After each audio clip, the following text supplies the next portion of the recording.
I wish good things to you who's watching this.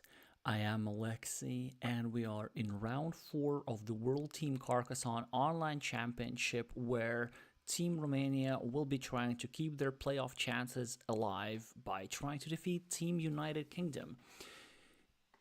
Due to my improvised travel setup, you will not have to endure the sight of my face for this stream. It could change in a couple of weeks. I will keep you updated. In the meantime, I am trying a new sound setup, so please let me know if I'm being too loud or being too soft on no, it's all malleable, it's all possible to change. Hi Pichan, hi Bexy, hi Glovier.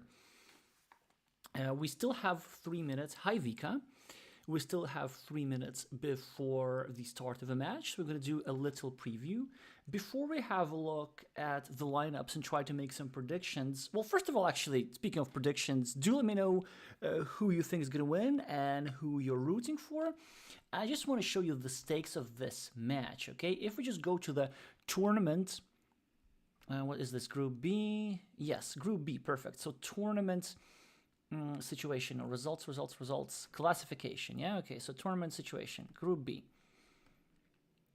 As you can see, United Kingdom is in the lead. It's one of the several countries which have 2 wins in 4 rounds.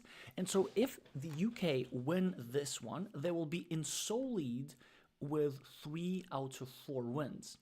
Whereas Romania, despite their pedigree, with 2 world champions on their roster, they had a rough start in this tournament. They lost to Italy and to Netherlands, I believe. I'm not quite sure, but the point is that they have only 1 win. And if Romania wins, then they're gonna have 2 victories in 4 matches, and the UK is also going to have 2 victories in 4 matches, and every single team in this group is going to have 2 victories in 4 matches, which will mean that the 5th and final round will decide absolutely everything. So Romania probably needs to win this to keep their chances alive, whereas the UK needs to win this in order to clinch their playoff spot. The stakes are pretty high for both teams. I presume that most of my viewers who are into convoluted tournament tables will be rooting for Team Romania just so that scenario happens. And I have to admit that that would be kind of fun. But, you know, as a commentator, I'll try to be impartial and let the better Carcassonne players win. So who are the better Carcassonne players? That will be a not obvious question. Do let me know how the sound is. I'm paranoid. Hi, Ian. Hi, Carol. Hi, Self-Evident. So good to know that y'all are showing up even before the match is starting.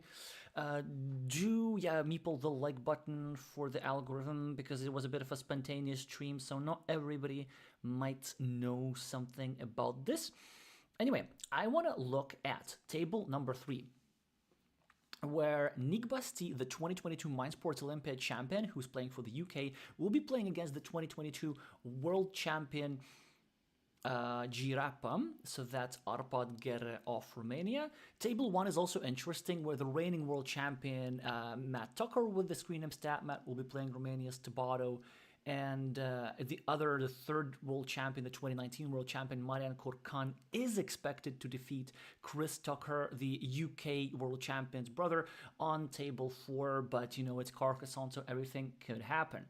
We will be moving straight to table number 3, and after that, if you have any particular preferences as to which match you'd like to watch, we are, of course, going to adjust a little bit. We always can improvise a little bit. Okay, what was there? Ever. Or ever cubed. And of course, they just started the game. We're catching the start. Now, as you see, ever is rated 536, which is very deceptive because they have been over 750 at some point. I would probably say that in their best shape, they might be the strongest United Kingdom player. Well, or tied with Matt Tucker, I would say. So what are we having? Nick is the first to draw a whole tile and meeple a road. He'll be having the starting player advantage. Giraffe responds with a standard opening, trying to restrict that road, and Nick gets the first 4 points of the match by completing a small city cap. The Romanian player with green meeples is getting this cap over here. Not this cap, but this crossroads over here, trying to start a 4-point road. Quite an obvious move here. Continuing the 4-point road and starting a new city. On the right, still a slight advantage for Nick there, but you know, this slightly vulnerable road is an issue that will need to be resolved. At first, I hallucinated that this tile might go over here. Well, it would go over here. It would go over here if this were the green player's turn, but it is the red player's turn, so of course the red player is not going to restrict their road. Many intermediate level players will be tempted to prolong their city, and maybe it's not such a bad idea, but I think this move is stronger. I would actually even meeple this, but the point of this move is trying to create a vulnerability for this square, which Giraffe absolutely doesn't care about. He has quite an aggressive style of play, and he's willing to leave some of his meeples in a vulnerable state for the sake of efficiency. The point of that move was to have 2 cities open so that in case he draws like a giraffe's neck, he would be able to continue such a city easily. Ever here now needs to avoid the temptation of going over here. I am disappointed, Nick. Impatient. I'm so surprised. Nick is also normally quite aggressive, and the move that I would expect from him in his best shape was, of course, to go over here and start restricting this city cap. I think this is a bit too conservative to my taste, and I think even too conservative for ever on a different day. Maybe that's some extra respect, knowing that he's playing a Carcassonne world champion.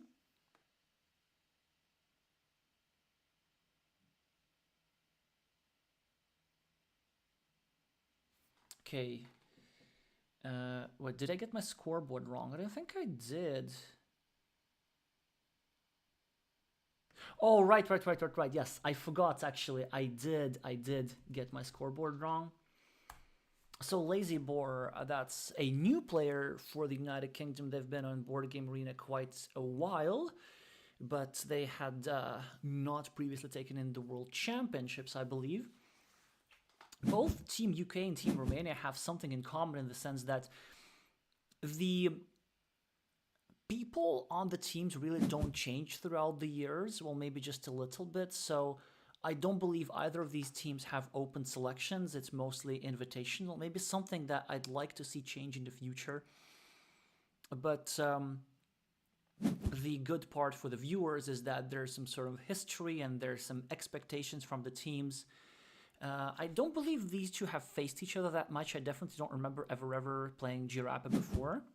And also the game is progressing at a slow pace, both in terms of the speed of placing the moves and also on the events of the table. You see there are no really blocked meeples.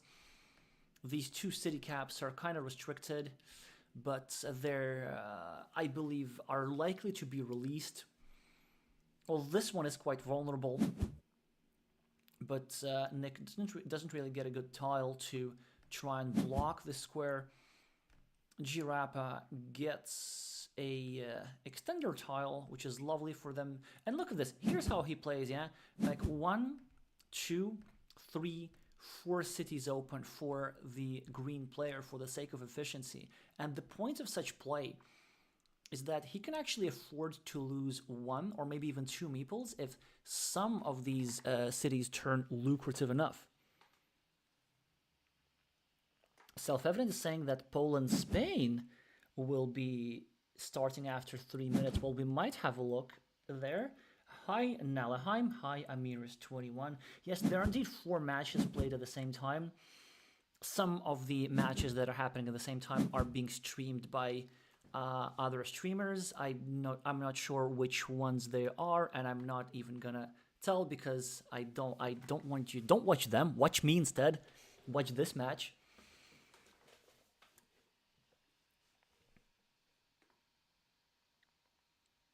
Oh, I'm with you in terms of Havoc for week 5 Nalheim. So what are we having here? A really slow game. So we see that the first monastery goes to Ever, and a really good lucrative placement for 5 points. Now Ever finishes a 5-point road and makes the city of Girapa vulnerable. Red has a city of his own prepared for completion. Red has another city of his own prepared to completion, which is rather lovely. And Green drops the first farmer, which I quite empathize with. And the idea of this farmer, of course, is not just to get the field points, but also to drop the divider in his field, trying to get future city caps, so to develop that field. And of course, the protection of this meeple over here. This guy was about to get blocked, but this tile makes sure that there's still 4 Dorito tiles and 2 dividers, so 6 possible tiles for almost 100% chance of Green managing to draw something here.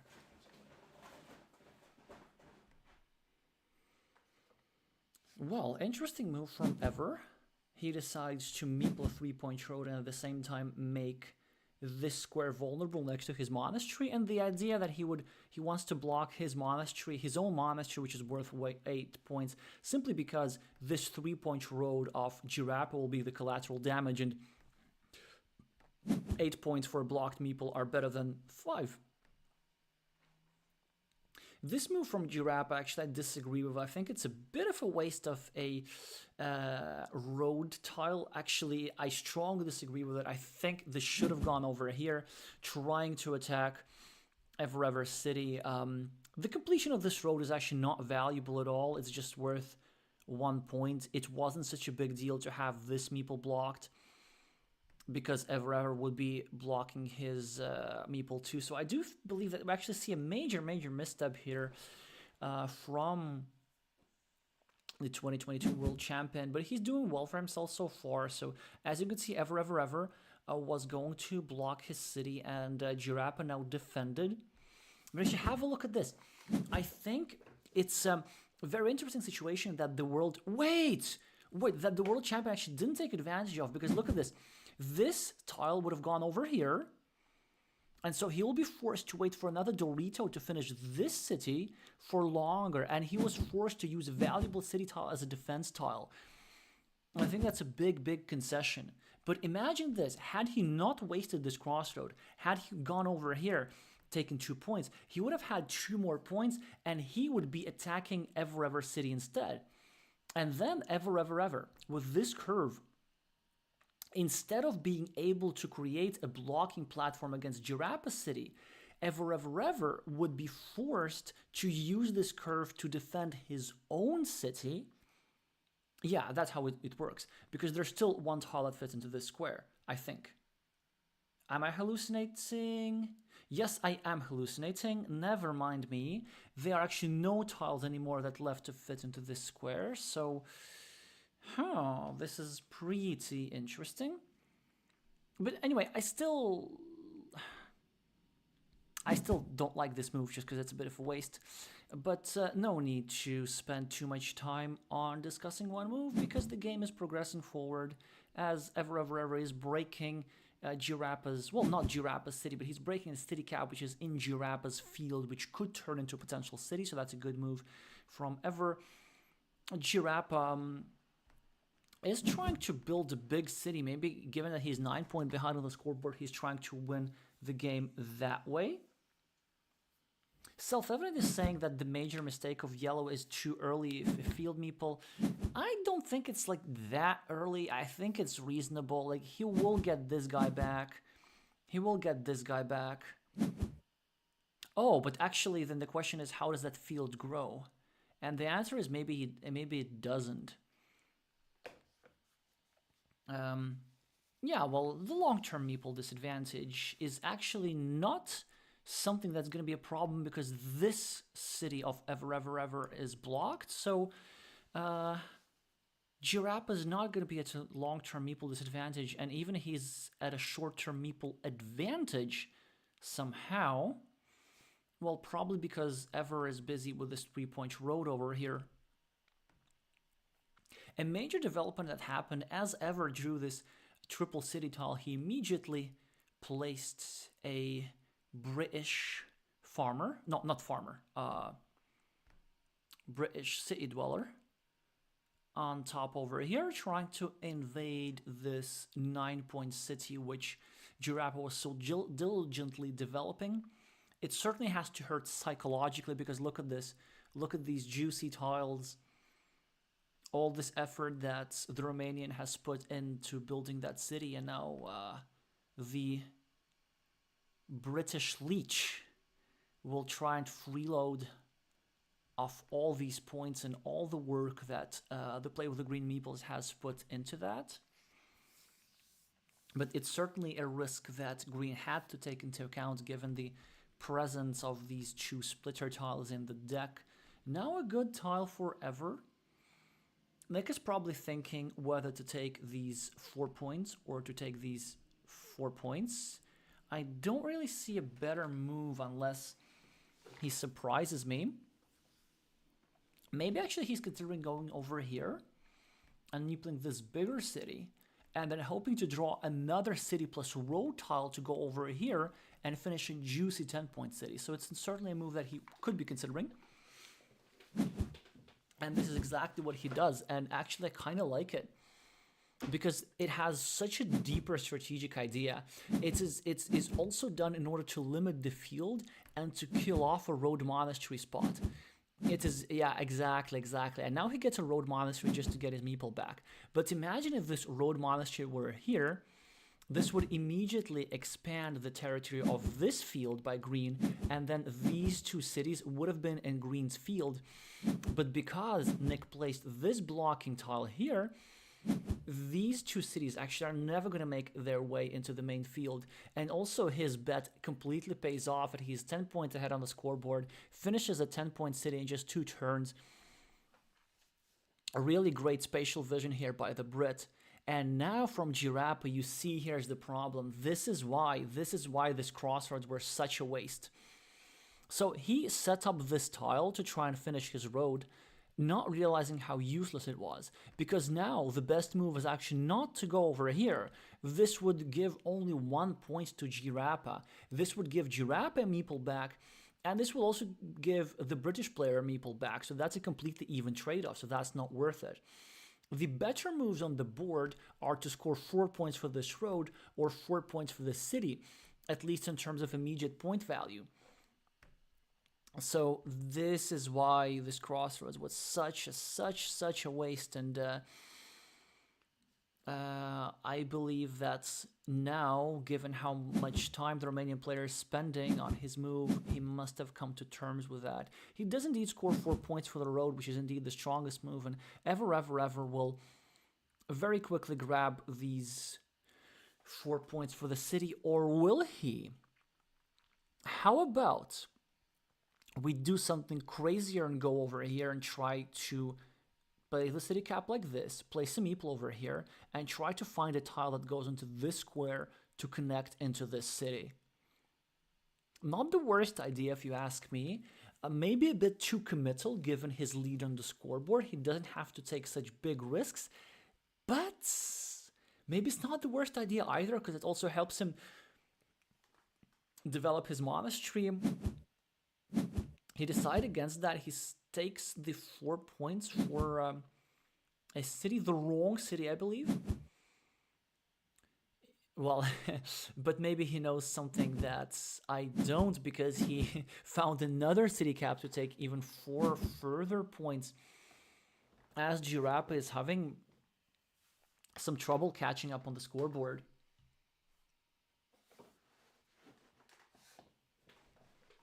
I mean, both players are making some unpredictable moves, and they're playing well overall, but I have to say, I think Nick is making...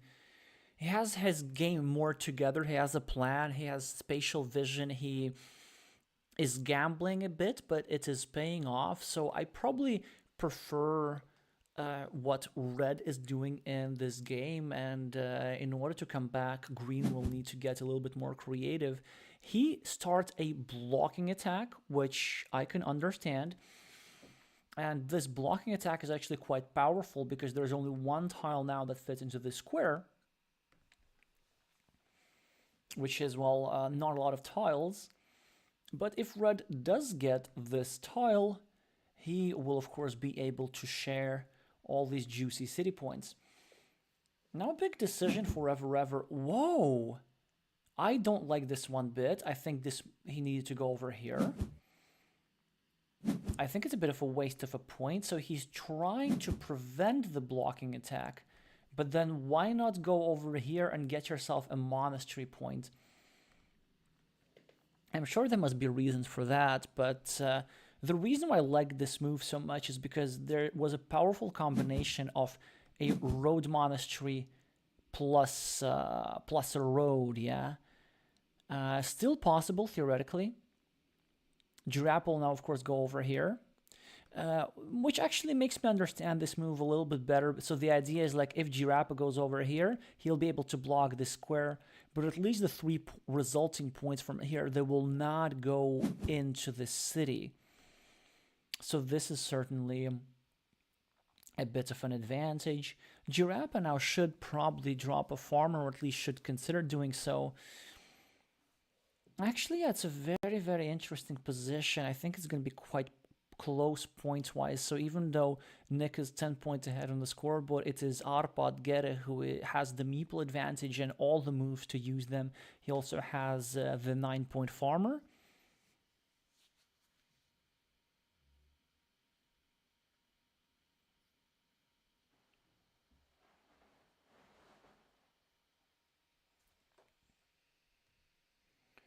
Now, the extender tile for Ever, as Girappa does not drop a farmer.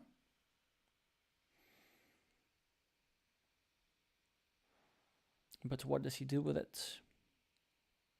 Well, I presume he's counting city caps. And the idea, at least the canonical move, in this sort of position is to actually go over here and meeple this 8-point city.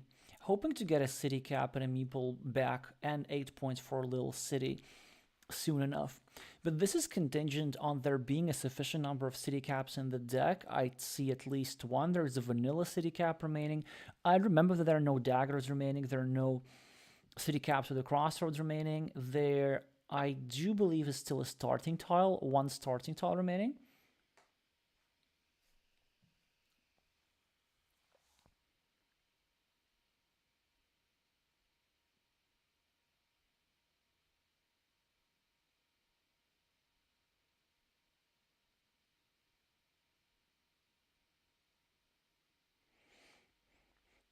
It sounds like something worth doing. There are no splitters.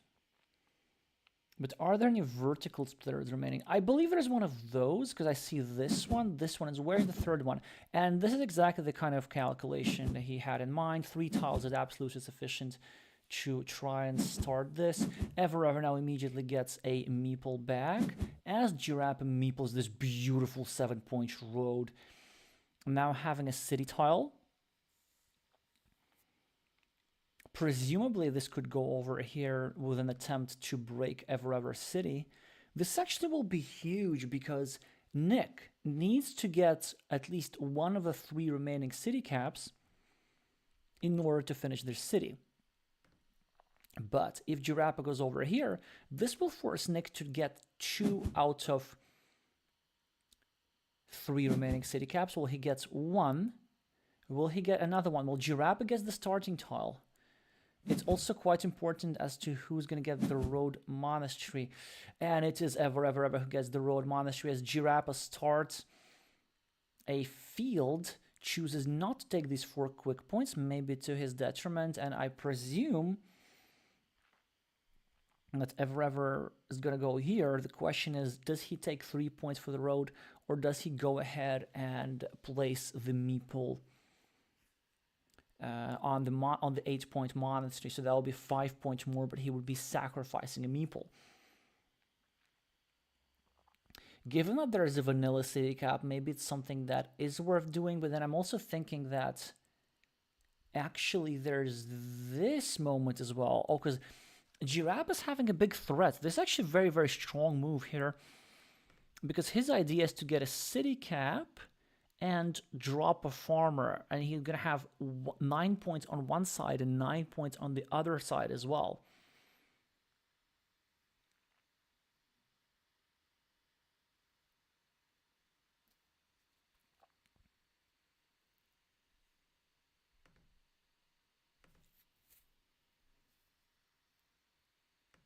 Yeah, so I'm not sure if it's even +7. So it's 3 points for the field, because this would be expanding this field and this will be introducing this little city cap together with this farmer. So this field will grow to 9 points. But then do you meeple the monastery, or do you just take the road points? I do believe that road points should be sufficient. But in these end games, like, positional principles do not apply. It's just pure calculation.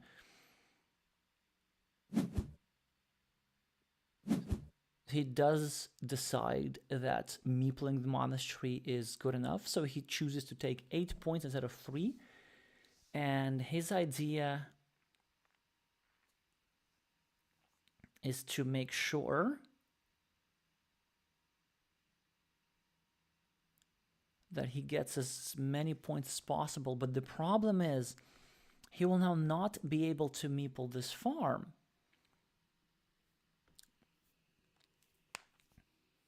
Because he doesn't have a meeple at all.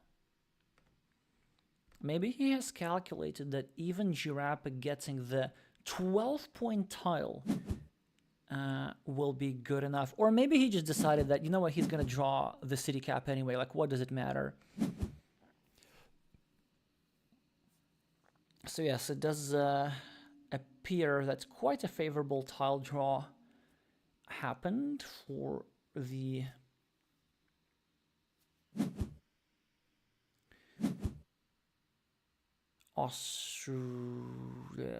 British player. And look at this, and he even gets the 6-point field, so certainly does not get to complain at all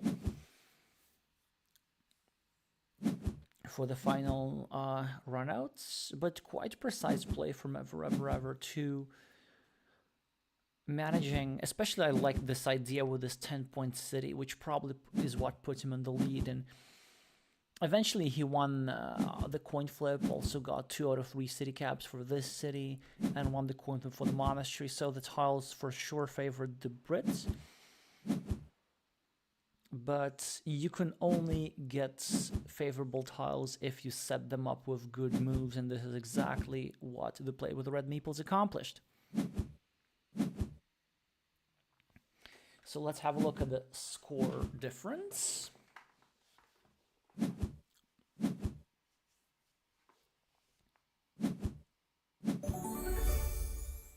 Plus 20 for Ever. Strong performance.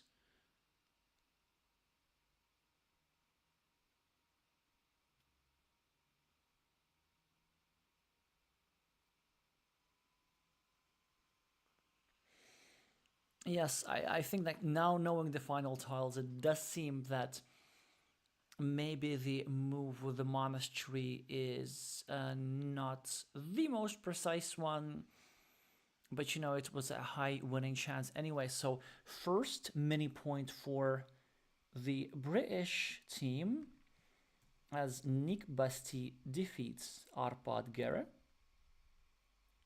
And before continuing with this match, we're going to have a quick look at the other matches as well.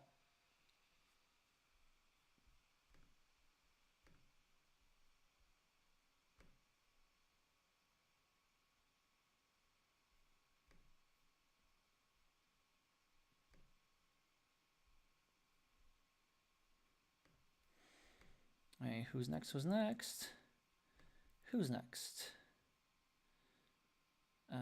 Let's actually stick with this duel. I've decided that I kind of prefer a bit of a more consistent format rather than jumping. Look at how quick these people are. So just a few tiles, just 1 minute. But already 10 tiles have been played. Arpad Gere has dropped a farmer for 9 points already. It's going to be a big farmer's game, like real proper classical Carcassonne. And Ever immediately responds with a farmer of his own. He's also quite an aggressive field player. He really doesn't like losing fields, and I haven't seen him do many fieldless wins.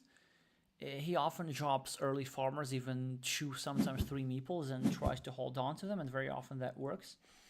But something important strategically just happened. We can see how the play with the red meeples just meepled a 2-point city and immediately got blocked a little bit. Oh wow, this is such a strong move by Ever. I love this road. Just loving this move. So first of all, it restricts the city. Second, it prevents red from finishing the city and dropping a farmer because it eliminates the farming platform. And third, it creates a really nasty blocking opportunity against this square. And it is of strategic importance because this will turn out to be a farmer's game, really. As you can see, there is a 9-point field early on with lots of green squares.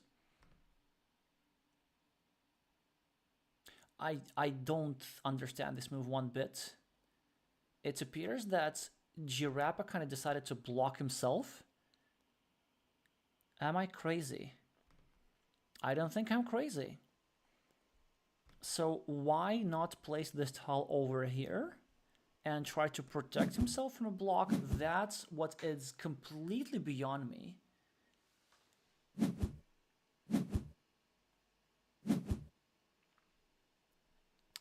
The idea why it's such of strategic importance because once the square is blocked, this meeple is no longer usable for Girappa. This puts Ever with a long-term meeple advantage, and with all these green squares, it allows him to grow a big field and preserve a meeple majority on it and win the game that way. Like, honestly, unless something really spectacular happens, for example, unless Girappa very quickly gets a splitter tile, for example, that would give him a 10-point city, then, oh, this is so beautiful. This is such a strong move by Ever. I mean, I have to talk about this, but this is just something else. So now the meeple colors have shifted, and it is Nick who has green meeples and the Romanian who has red meeples, but the strategic prowess of the British player has not changed.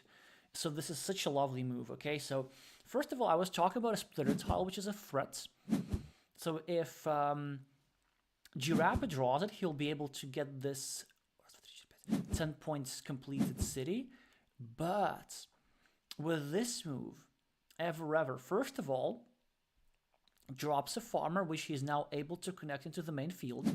So now he has the majority, so that's part 2 of his strategic plan. And second, he now managed to unify 2 fields, this one and this one. And this is now all one big field, and Ever has already 15 points on this field, a long-term meeple advantage, and I just don't see Girappa coming back from this game, like, ever. Or should I say ever. I'm sorry about that. No, I'm not. Girappa starting a city on the left, and Ever just getting more farmers into the field. I really like the idea of just clinching the advantage early on, and simply trying to build more fields, build more farms. Like, it's already worth 21 points, and Girappa simply will not have the meeples to attack this. In order for the Romanian to win, I mean, either he needs to draw some key tiles over here. For example, yeah, that's a good one. That's a really nice one. So he pre-builds a 4-point road, and he also wants to score 4 points for this road later whilst completing his monastery. So we now know that the Romanian will be completing his monastery.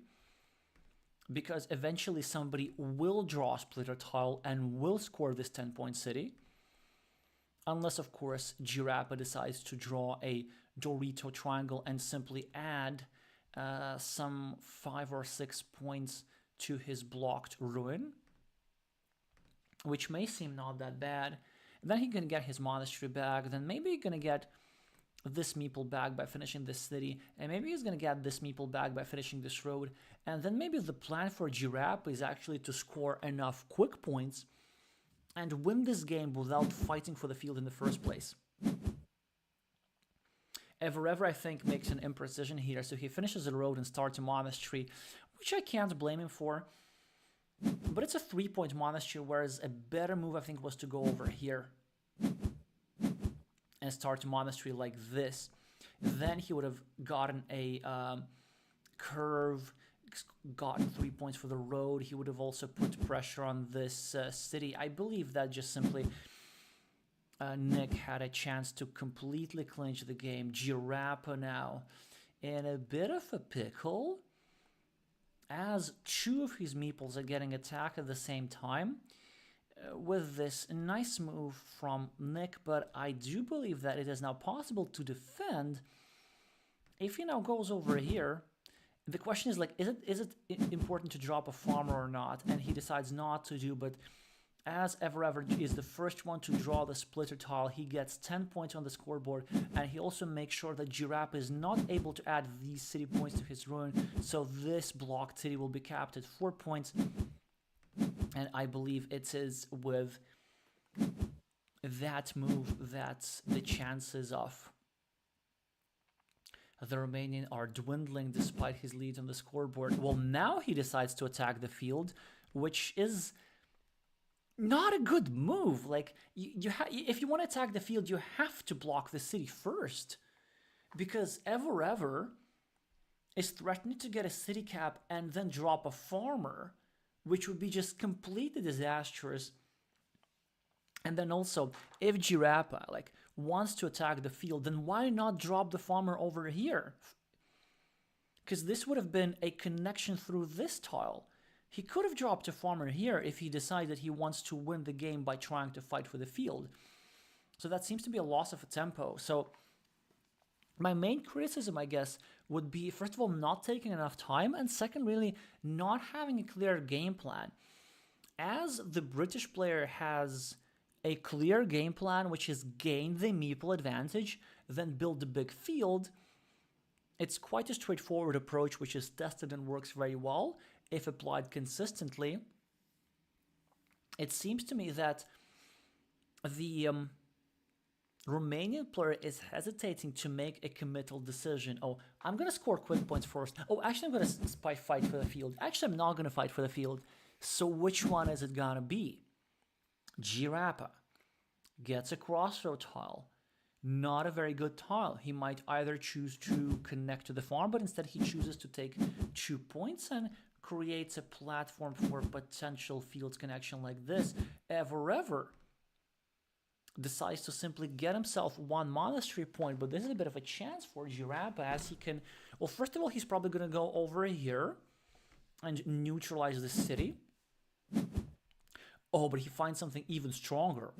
This is actually really, really nice. So first of all, he blocks this city, or at least makes it much harder to complete, recognizing that all of the 3 splitter tiles that would have fit over here and completed the city for ever are gone. So at the same time, he was kind of making it harder for ever to complete his city, but he also dropped a farmer of his own. And now, actually, we have 3 red farmers, and we have 3 green farmers. So this might work out just fine for red. And somehow the players are equal on meeples. And this is something else. These are some fireworks. Girappa chooses violence and decides to overrun the field. He does not connect over here. He does not connect over here. But he drops a 3rd farmer first. This is a very, very aggressive field play, but the question is, will it work? Because this square is sort of kind of vulnerable. What is ever trying to accomplish with this move? Is it some sort of block against this square? But surely it shouldn't be working. I wonder why not just take 2 quick points. I don't get any of that. Please help me understand. Gherasim is trying to block Ever's entry to this field. And if there's one way how Ever loses this game is by losing this meeple. But now a fantastic tile for Ever as he can threaten another win condition. He could go over here and try threatening the completion of a big city. Because look at this, 1, 2, 3, 4, 5, 6, 7, 8, 9, 10 points. He'll be threatening to draw the last remaining splitter tile like this and to go over here and to score 24 or 22 point city, something like that. Oh, and there's also a Dorito tile as well remaining, so there's one of those still in the deck, which means that it's a gigantic threat. And he completes the city out of nowhere. What a play by Ever, just kind of sneaking in that city. Of course, he had to get a little bit of luck. He had to draw this tile over here, but this is just chef's kiss. 63 points for Ever, and a great chance to win this game. The only problem for him is that the main field is currently controlled by Gherasim with these 3 red meeples versus these 2 green meeples. And this green meeple is not in the main field yet, and even if it is joined to the main field, the red meeple will soon follow suit through this square. There is one starting tile, I believe, that still fits into this square, but if Gherasim draws that tile, it seems to me that he could still be able to win this game, because let's just... Well, first of all, if Gherasim draws the starting tile, he'll be able to go over here, finish his city, get 4 points for the city, gets a meeple back, and then put that meeple on a 7-point road like this, and he will also get 3 extra points for the farm. And on the farm, he already has 1, 2, 3, 4, 5, 6, 7, and 8 completed cities, because this 9th city is not in the main field just yet, which is 24 points. So he is currently at 70 basically, and he's ahead. He's just ahead, and it seems to me that the game will be decided by the one and only remaining starting tile. And it is Ever who gets it, and he equalizes the field, which is terrible news for the Romanian fans. As lovely as the field attack was, it hasn't really accomplished anything more than an equalization, but now Gherasim should try and get a 4th meeple into the field, and maybe that will be enough, but I don't think it will be enough.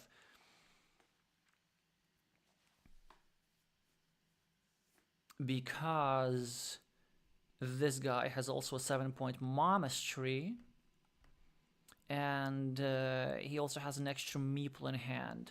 So I actually believe in order to win, just Ever needs to score a couple of points and then maybe even ignore the field. But the question is, does he recognize such a winning opportunity? Some potential moves for Nick involve going over here, simply preventing Gherasim from dropping a farmer over here. Or maybe going over here, preventing Red from suddenly grabbing 8 points for this city, because this city over here is right for grabs with the right city cap, and at least one city cap that which goes there exists. It is the splitter tile, like this. So if I were Nick, I would actually go over here to simply prevent Gherasim from getting 8 easy points. Thank you for confirming that the reigning world champion StatMat has won his first game. Oh, Wallace Prime is playing against Game Over, you say. So did I get my scoreboard wrong? It is quite possible. Maybe I was just wishful thinking because I like watching... oh, yes, it is Game Over indeed. Okay, so I'm going to fix my scoreboard. But let us see first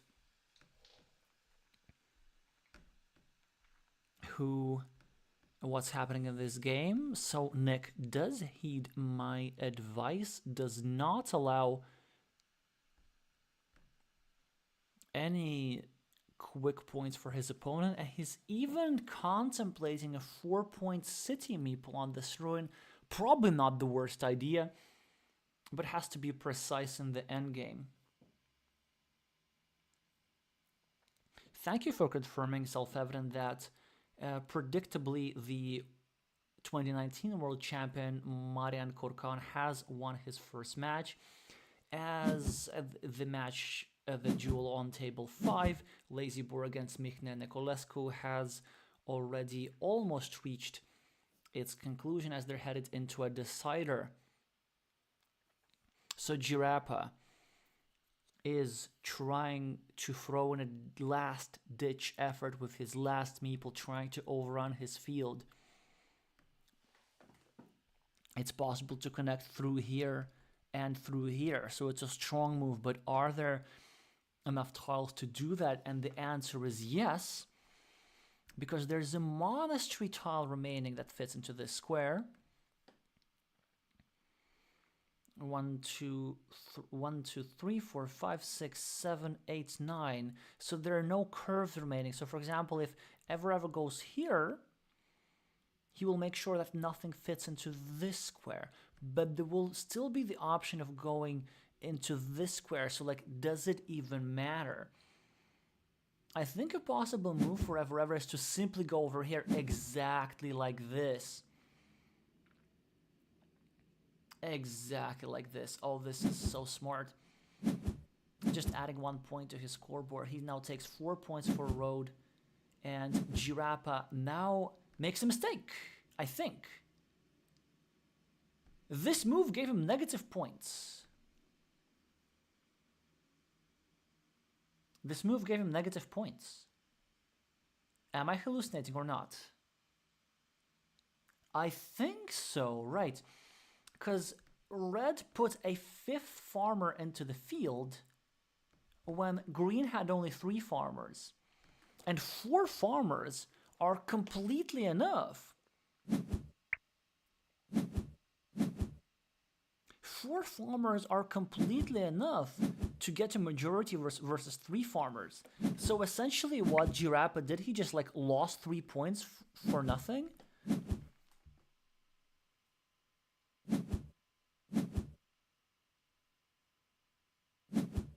I am shocked.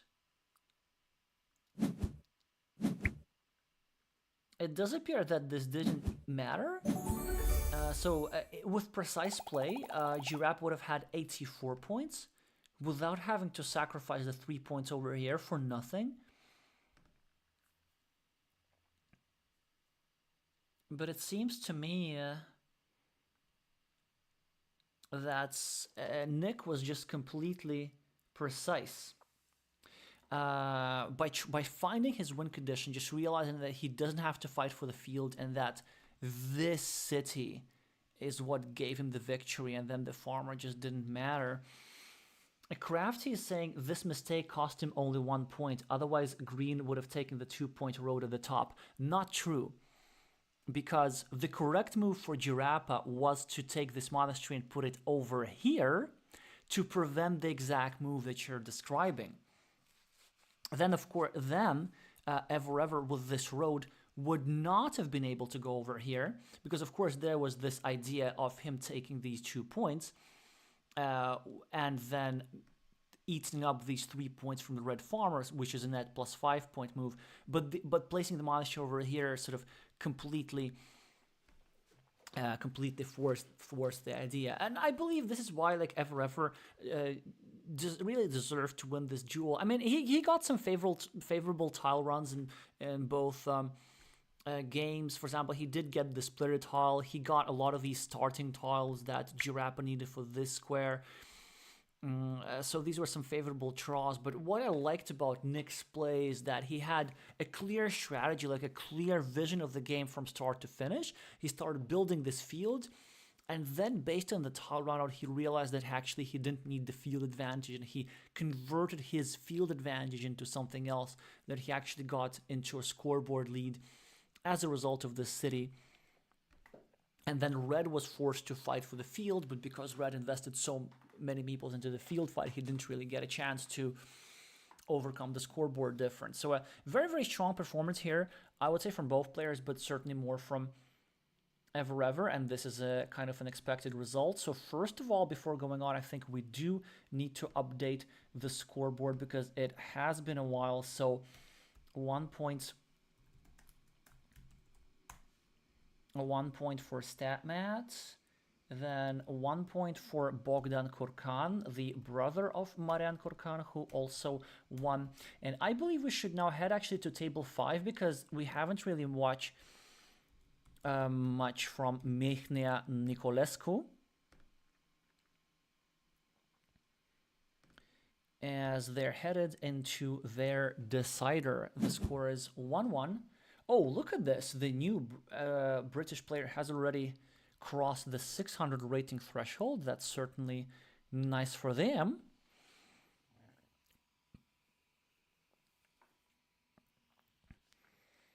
So the winner of this game will decide the winner of the duel. This could be important for the overall outcome of the match as well.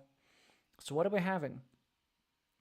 The Romanian player with 2 red meeples, the British player with 4 yellow meeples.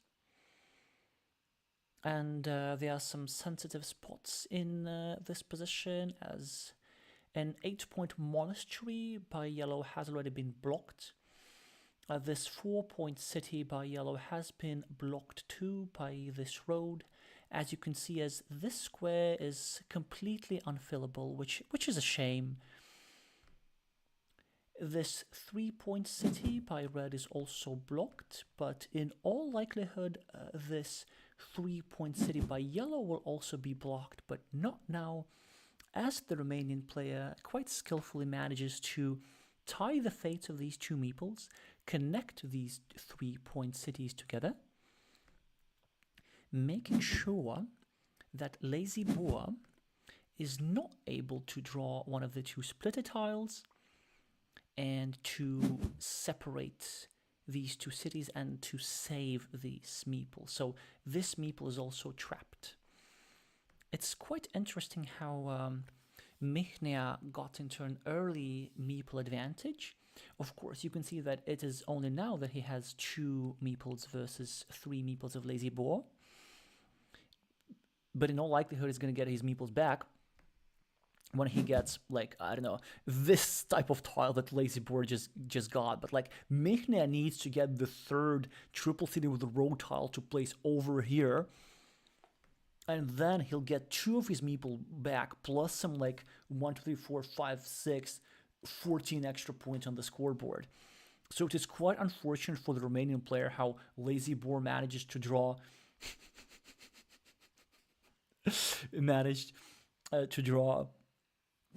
tile which really belonged to the Romanian, but Romania now chickened out of a monastery meeple. Don't do it, don't chicken out. A meeple belongs over here. This is what I always say to my teammates in practice. Don't be shy meepling 5-point monasteries if you have 2 meeples or more. Because why be shy when you can be courageous? But it is quite possible that the Romanian player has something else in mind.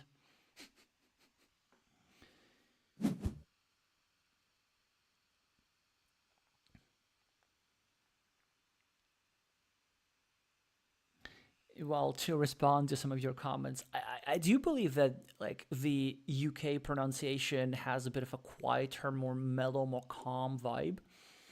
But maybe that's just because I know how the players of the British team speak themselves. They're really quite calm people in general, with some exceptions.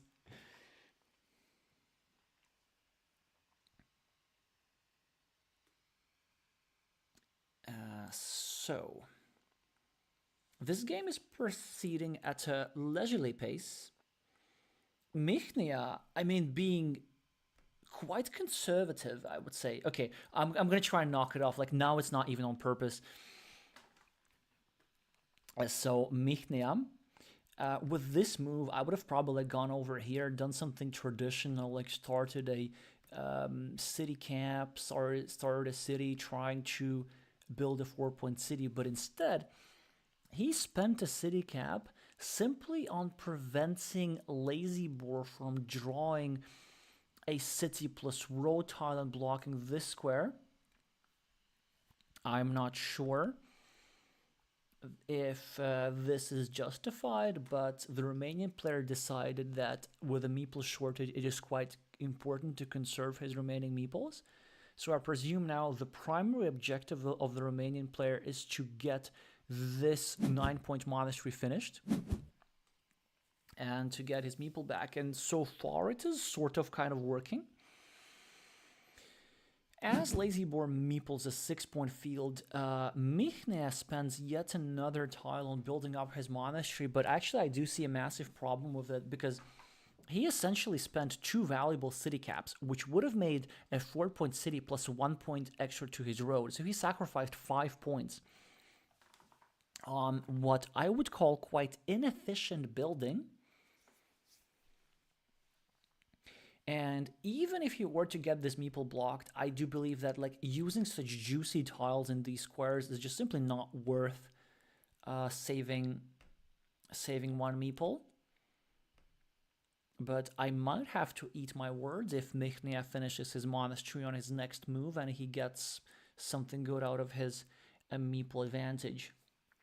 Thank you for confirming, self-evident, that game over on table number 2, if I got this correct. So Bogdan Korkan has defeated Chris Wallace, who was the 2022 national champion of the United Kingdom.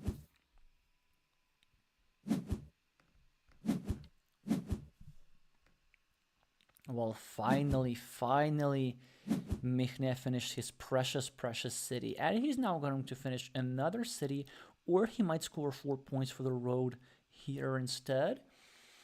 6 points ahead still for the Romanian. He has the long-term meeple advantage, possibly. But a lot will depend on whether the tile for this square is drawn. Michnia plays conservatively, finishes a city, don't meeple anything, is now 10 points ahead on the scoreboard. Lazy Boore gets a starting tile, presumably gonna finish a 10-point city. Also expanding his farm over here. This farmer is now worth 9 points with 3 completed cities on the field, is going to be worth 12 points once this city is completed. Both players are completely equal. Michnia decides to drop a farmer and try to connect to this field over here.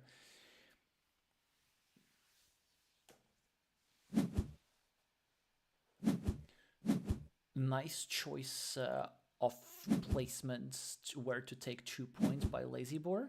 And finally, the critical tile goes to the hands of the Romanian player, and with that, Romania will have a huge advantage in this duel as 4 meeples are in the hands of Mihnea Nicolescu, and 39 points overwhelm the 27 points of the Brit. Sure, he actually technically has these 12 points already on the board.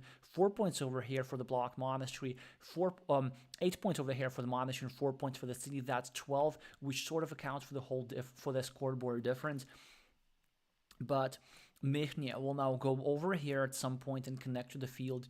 He'll now continue his road where he already has 3 points, and of course he's going to get some meeples of his own and try to, drop a farmer over here, or maybe take a ruin over here, or I don't know, like maybe try and take a farmer over here as well. There's just so many things that you can do with 4 meeples in this position. So I would be very surprised if the British player can somehow turn this around. It is possible. It is not impossible. So 1, 2, 3, 4, 5, 6, 7, 8 point ruin goes to Lazy Boore. Probably a worthwhile investment of a meeple, and it's also a defensive placement as well. It is actually quite important to go there, simply so that Mihnea cannot claim this ruin for himself. There were some worst case scenarios how maybe the Romanian gets a quadruple city tile and not only meeples a 9-point ruin, but also now adds some extra tile to develop it, and all of that was prevented by Lazy Boore. But now Mihnea scores 4 points for the city on his little 6-point field. Now Lazy Boore probably has to go for this farm. I think that the path to victory for the British player would be through intellectual prowess and spatial vision. If only we could manage to outsmart our opponent and to get the maximum out of our meeple, out of our limited supply of meeples, then maybe we can accomplish something in this match. And Lazy Boore chose not to meeple a 6-point field to his own detriment. It is my deepest conviction. Instead, he went for a much more standard, for a much more unsophisticated strategy, simply trying to start a city cap and then drop a farmer afterwards. But lo and behold, it completely works that Mihnea absolutely ignores the threat of this farmer. The Romanian simply decides to casually unify the two fields, and this allows Lazy Boore the all-important move of finishing his city cap and dropping a 3-point farmer, which will, of course, penetrate this field sooner or later. Well, Mihnea now, of course, tries to drop a 6-point farmer over here, but the problem with that is it is quite risky. Sure, there is a monastery tile over here, which will give him 8 points if he goes over here and meeples it, and also it will make sure that a red equalizes this field as well. But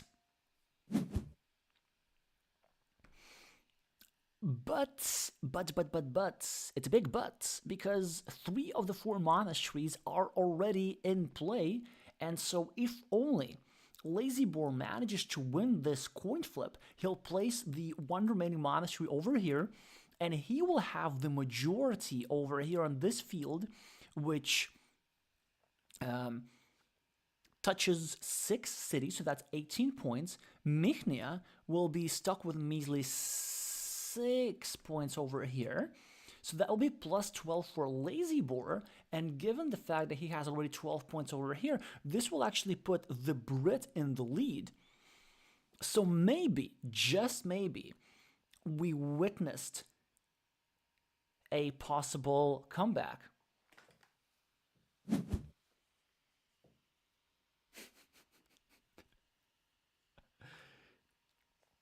Thank you for confirming self-evident that France has won 3-0 against Germany, which is a bit of an upset. Oh, man. Quit roasting me in the comments. Or don't. I mean, you do you. Mihnea getting a crossroad tile, which is absolutely lovely for him. He can go over here, take 4 points, or he can go over here, take 3 points for this roll, but also get his meeple back. I'm not sure which one is the superior move. Maybe it's better to take 4 points over here first and then be efficient, wait for a curve, go over here and even drop a 3-point farmer, but he is impatient. Can't wait. Wants to get the scoreboard point right now. Gimme. 50 versus 31. Sure, it's very, very pleasant, but Lazy Boore now gets 4 points for a loop road at the bottom. 35 versus 50 on the 50-point difference. Mihnea Nicolescu with a city cap tile. Strong possibilities how we can use it. How about... no, we can't really go over here. It looks enticing because this could limit the number of tiles that go into this square. But this wouldn't change the situation that the whole game is centered around a monastery tile like this. Either red gets it, scores 8 points for the monastery and equals the field, and equalizes the field, or yellow gets it and places this monastery over here and then overruns the field. So it's really either you or me. There is no in between. Lazy Boore with the crossroad tile now probably wants to pick off these 4 empty points. Mihnea Nicolescu expands his field, which I rather like because this move is sort of a contingency plan against Lazy Boore drawing the one remaining monastery. So if red is not able to infiltrate the agricultural complex of Lazy Boore, then at the very least he's going to have 9 points off his own at the bottom. That's smart. That might not be enough, but that's smart. Thank you for confirming that in the meantime, Argentina defeated confidently the team of Lithuania with 4 versus 1. So my neighbors are suffering another defeat, but my South American viewers will have to be happy about this. Just a reminder that there are 4 matches happening at the same time, but of course all of our eyes are glued to the decisive events in Group B as Romania is trying to clinch a win against the United Kingdom. Lazy Boore gets 4 points for the road, only -11 on the scoreboard, and he has plenty of points on the board to make life good for him. Remember, 8 points over here for the city, 8 points for the monastery, 4 points over here. That's 20 points on the board. Mihnea doesn't get a good tile, doesn't decide what to do this, and finally it is the British player who wins the coin flip, so he will not go over here, as enticing as these 9 points may look. But of course he does not want for Mihne's meeple to make it all the way into this field. He wants to place this tile over here. He wants to penetrate and overrun this field himself. 18-point field just in a few seconds will start belonging to the British player, whilst this meeple will have to be okay with just a mere 9-point field. So that will be a 9-point field advantage. So that will be 29 points on the score on the board for Lazy Boore. This is exactly what happens. But he chooses to meeple a monastery, which is like, why would you ever do that? This makes 0 sense for me. Or maybe it doesn't. I mean, it's a 6-point move. It's not bad. But I believe that it's better to keep the meeple around simply for the sake of trying to drop a farmer somewhere if necessary. Because now the only way for Mihnea back into this game is to try and equalize the field, I believe. I don't think there's anything of significance that he can do which doesn't involve farming. And for that reason, rather than scoring immediate 6 monastery points, I would have preferred as somebody who empathizes with Brits to keep a meeple in hand ready for the final stage of the field fight. Maybe he knows something about the tile runner that I don't. I actually haven't paid attention to the remaining tiles that much.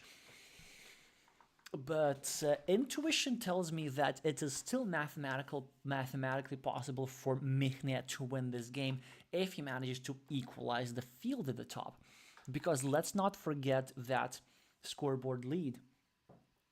Thank you for confirming self-evident that RCP has won 5-0 against Slovakia quite predictably. So my Central European fans will not be delighted today, but such is life. So my present to you is not showing that game so that you don't have to suffer the negative emotion. You just hear the result once and then that's it. Thank you for confirming, Nalheim, that Marian Korkan has predictably defeated Fanatical Lime 93. That's Chris Tucker, the reigning world champion's brother. So Romania is already up 2-0 in the match, which we will update shortly. And so they're actually only one game away from clinching the match altogether.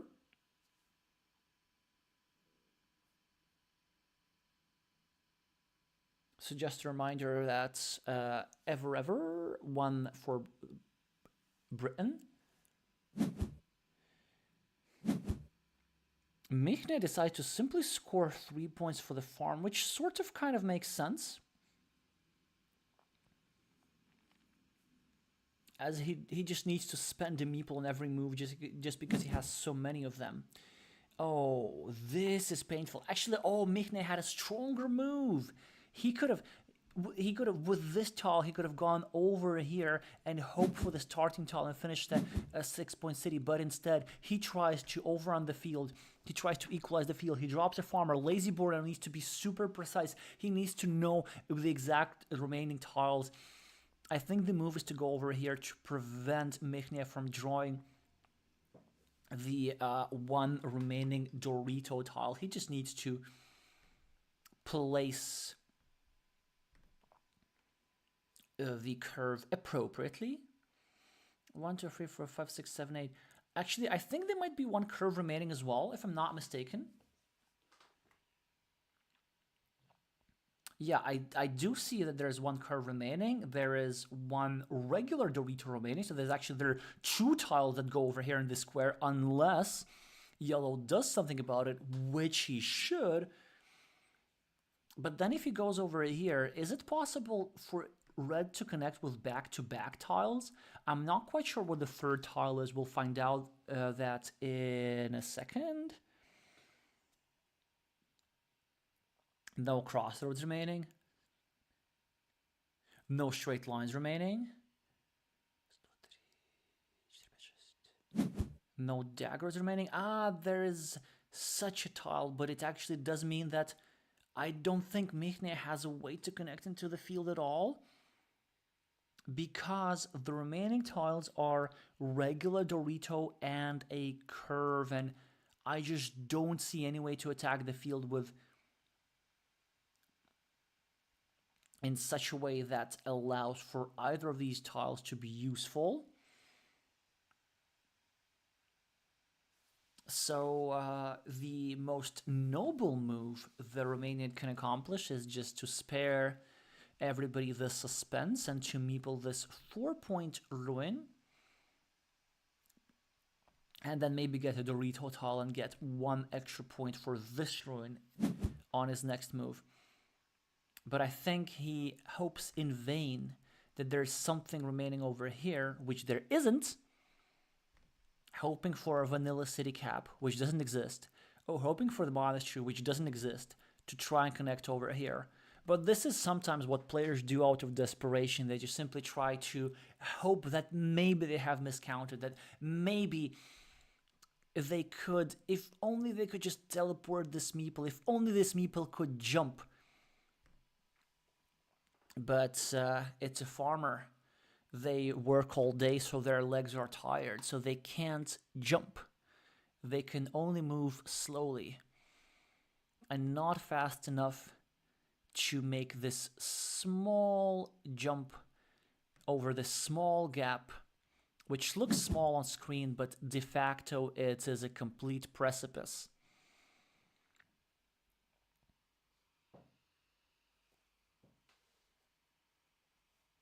Yes, Craft Giraffe, great idea for the next expansion, jumping farmers.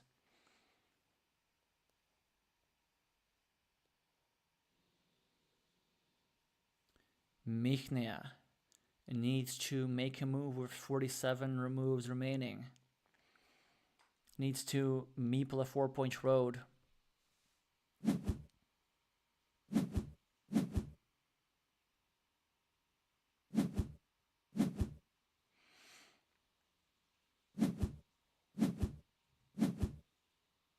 Oh, this is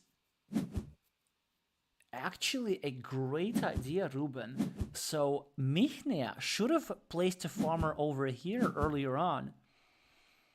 This was quite hard to see, but the idea was it could have been an insurance, right? So if Lazy Boar goes over here, then Michnia could have gone over here like a bit sooner. But it's something that's quite difficult to anticipate. So we are going to find the winner of this game soon enough, and it is in fact the British player accomplishing, I would say, the impossible. You saw how miserable his position was after the Romanian player managed to finish this mid-sized city. That was just wonderful. The Romanians had to be overjoyed, but what a comeback with this farmer, with winning the monastery coin flip, and just being a bit more precise with the field fight. So we have to congratulate the Brits here, and now I believe we're down to one game as so Marian won and Lazy Boar won, and it is down to StatMat. Of course, StatMat is being last. How is the reigning world champion doing? Please don't tell me if you already know, because we will be going to witness that game anyway. We see how the other players whom we just watched are exchanging pleasantries. So StatMat is still playing his second game, and it appears that he's gonna lose because the Romanian expert with a neat rating of 555 has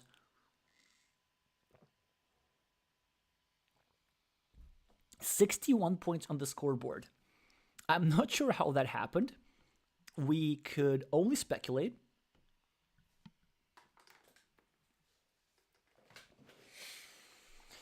But let's see here.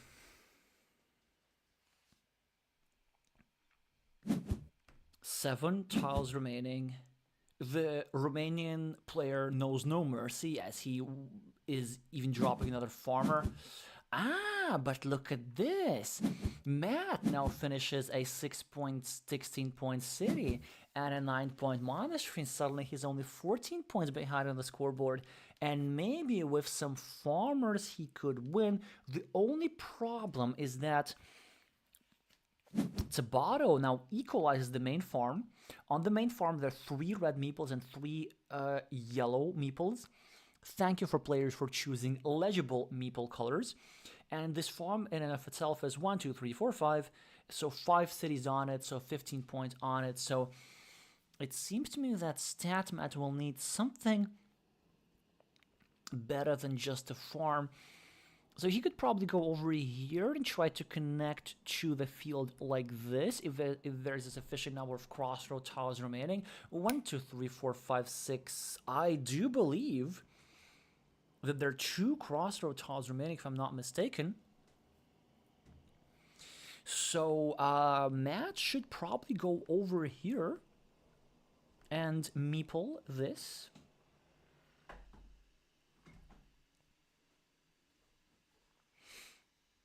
And then get another crossroad, score 2 points, and get a farmer into the field. And actually, this way maybe he could win.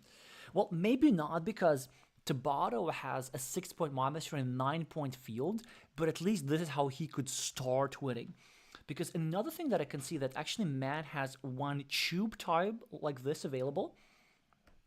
And if it goes over here, you're going to get 8 points for a little city. He's going to get 3 extra points for what is going to eventually be his field. And he's going to get a meeple back. And with that, maybe it's going to be just enough for the British player to pull off a win here. Matt is known to take his time in critical situations. He's also known to take his time in non-critical situations. But this one's actually critical. I do believe we are going to see a farmer. In the meantime, Devok, actually, thank you for suggesting in the chat a brilliant move how the Romanian player in the previous game, so we watched the final of Michnia versus Lazy Boar, how he actually could have won that game by just having better spatial vision and dropping another farmer and connecting 2 farmers with 1 move. That would have been quite spectacular. Oh, that would have been so spectacular. but would not have worked. Predictably, Matt makes the move, which is the best move, and now Tobato has something sneaky that he could do. He could go over here and meeple this 4-point road, and this would force Matt to go over here and give Tobato a meeple back. Because look at this, yeah? Okay, we go over here, Tobato goes here, 4-point road. Then Matt goes here, because he has to get this farmer into the field. And then, by scoring this 2-point road, he gives us 1 extra point, but Tobato decides to try and lose this game, I think. He does not need this field to win this game, but I think he is very, very close to blowing it. Well, Matt gets the first crossroads, right? And so Matt will go over here and score 2 points. Because why would he not? Then Tobato could get the other crossroads. Oh, right. Actually, thank you for pointing out that Tobato could have scored just a 4-point road over here with no meeple investment. Well, actually, if Tobato goes over here, then it's not a 4-point road, it's a 5-point road. Oh dear, oh dear, oh dear, oh dear. Well, Tobato gets the crossroads and he gets to connect it to the farm, and he gets to equalize the farm, so he gets to win in this sort of way, which is not the most technical to win, but a way to win because it's unnecessary risk, but it does get the job done. So the British fans, do I have British fans in the audience who's rooting for the UK? Do let me know. Because I know that like everybody's rooting for Romania because it's sort of more interesting for the tournament situation. And look at this. And Tobato also drew Matt's tile for this city. Like, how unfortunate it is for the British player, but it is what it is. Thank you, Matt and BA, for supporting the United Kingdoms. Do we still have any Romanian fans left? I want to know who I'm supposed to root for as well. Hi, Concord. Rooting for the UK as well. So plus 25 for Tobato. So actually this field turned out to even be inconsequential. Definitely credit goes to Matt for really trying his best until the end and taking his time. Look at these, 18 minutes for both. So both players taking their time. Very, very interesting stats as well. 25 points for the road, 40-point cities for Matt. Really, 25 points for the road? It's the road that's won Tobato the game. It is so unusual. But as Vladimir Kovalev said in his interview to Dan Chard for the book of Carcassonne,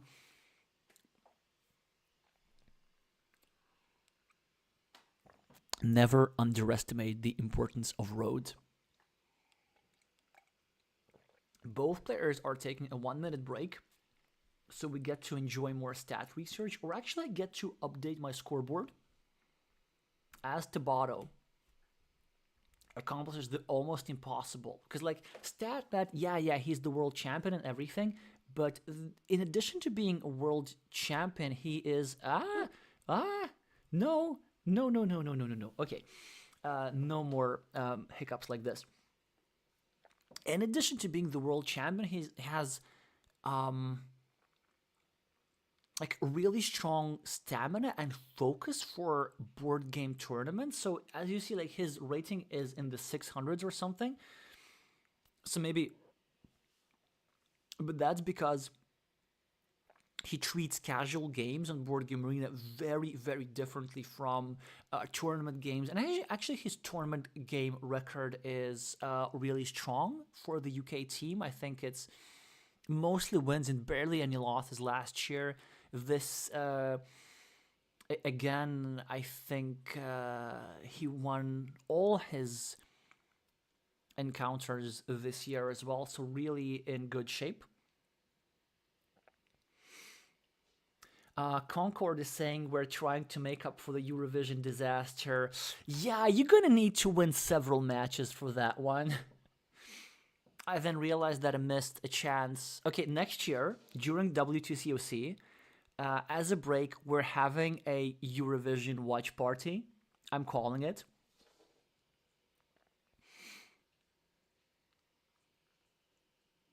I was rooting for Latvia. Obviously, I also liked Portugal and who else? Yeah, France were pretty good as well.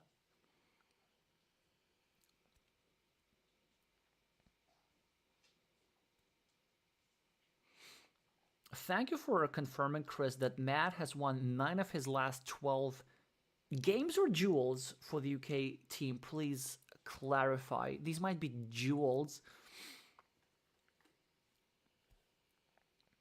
Oh, the game has begun. Thank you for confirming this. That was a quick 1 minute break. Yeah, duels indeed. Okay, so perfect. So this is the British player who gets to go first, gets to meeple a potentially 6 point city, but the all-important starting player's advantage actually also goes to the higher-rated player, a dangerous combination. However, Tobato is the first one to draw the monastery. As his fellow Romanian teammate says, he who draws the first monastery has the opening advantage. So 2 points, and the all-important spatial control goes to Tobato. StatMat was not the best tile. He's forced to add it in the only legal square possible, impeding the development of his own city, as Tobato makes the completion of the city even harder at the expense of the integrity of his monastery, which is an absolutely worthy trade-off, and he starts a new city himself. And this is where the space control comes in. This is why monasteries are so good. StatMat had no good squares to start a new city, so he's forced to start a new city here, adding 1 point to Tobato's monastery in the process. That's why monasteries in the opening are so good, because they get built up very quickly, because it is very often that your opponent is building your monasteries for them. Tobato gets a road tile, adds monastery points, prepares to maybe even put another monastery over here, but does not quite have the stomach to meeple the 2 point road, probably wisely, even though he still has 5 meeples remaining. The game is still young and these meeples are better used elsewhere. StatMat start a loop road with a curvy tile. Tobato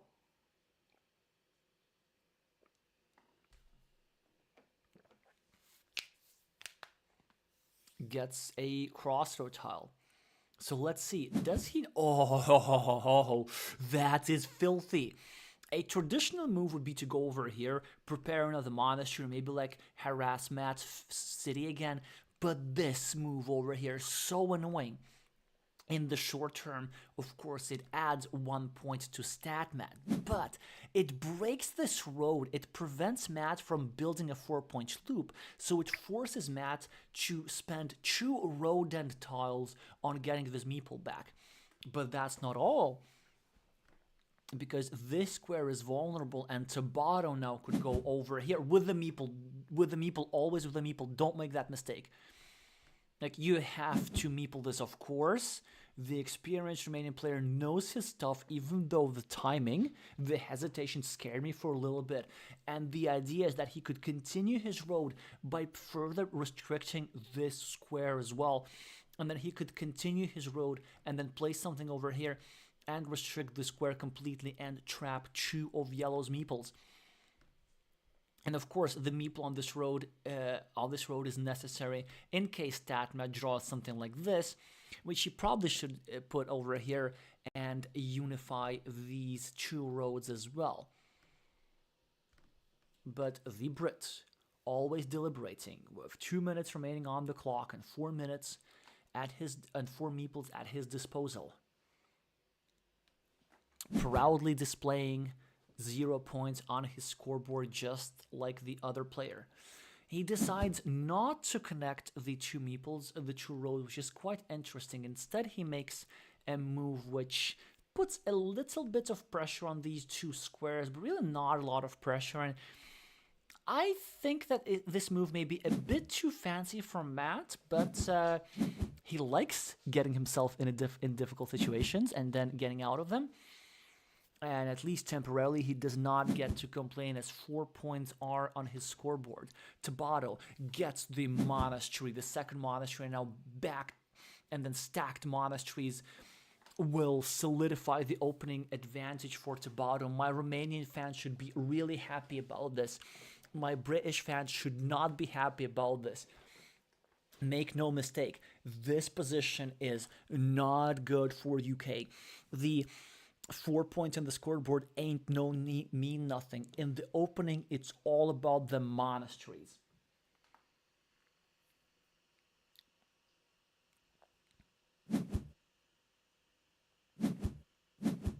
That's a shame that Norway scored so low. I thought their song was pretty good, or at least like the singing, lots of high notes.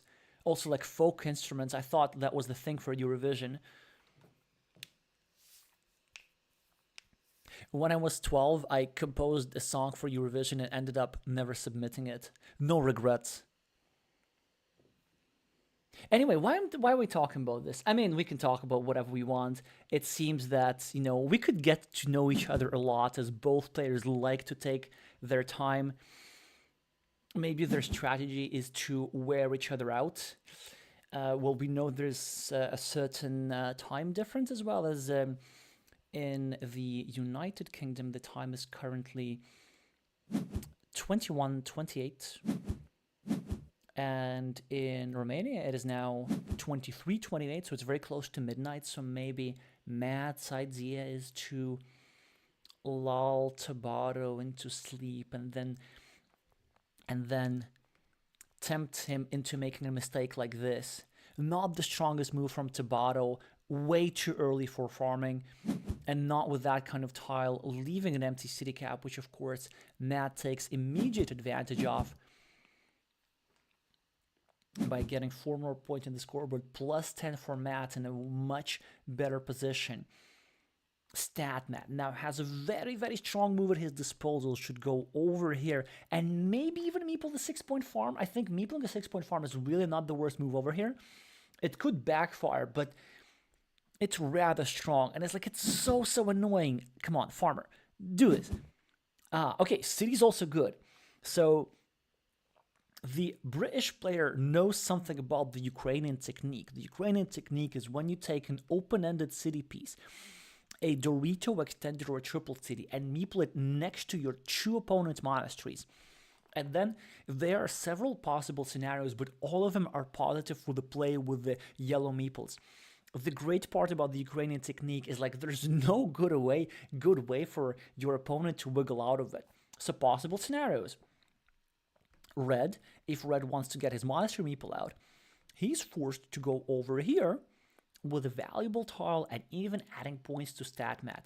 And StatMat could later use these points to finish this city. Another possible scenario is that maybe Matt goes over here, and then tries to go over here and block the square, thus developing a big ruin, sacrificing 1 meeple, but blocking 2 of Red's monastery meeples in the first place. Tobato drops a second farmer, which I'm not a fan of at all. I think, honestly, it seems that the Romanian really squandered his advantage right now. It doesn't look too bad, but it's just it's not the position to be dropping early farmers, because you're the side with the monasteries. The way you win is by building up monasteries, by scoring quick points, maybe by blocking StatMat.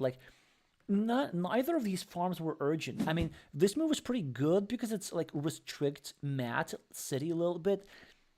But that one, if Tobato loses this game, this will be that move that might need to be discussed during team practice. This has to be very, very big for Romania. These are Romania's playoff chances we're talking about. Could you imagine a playoff without Romania? Matt says, yes, I could imagine a playoff without Romania. That would be quite lovely. this is why I'll be scoring 2 points in a way that obstructs the development of these red monasteries.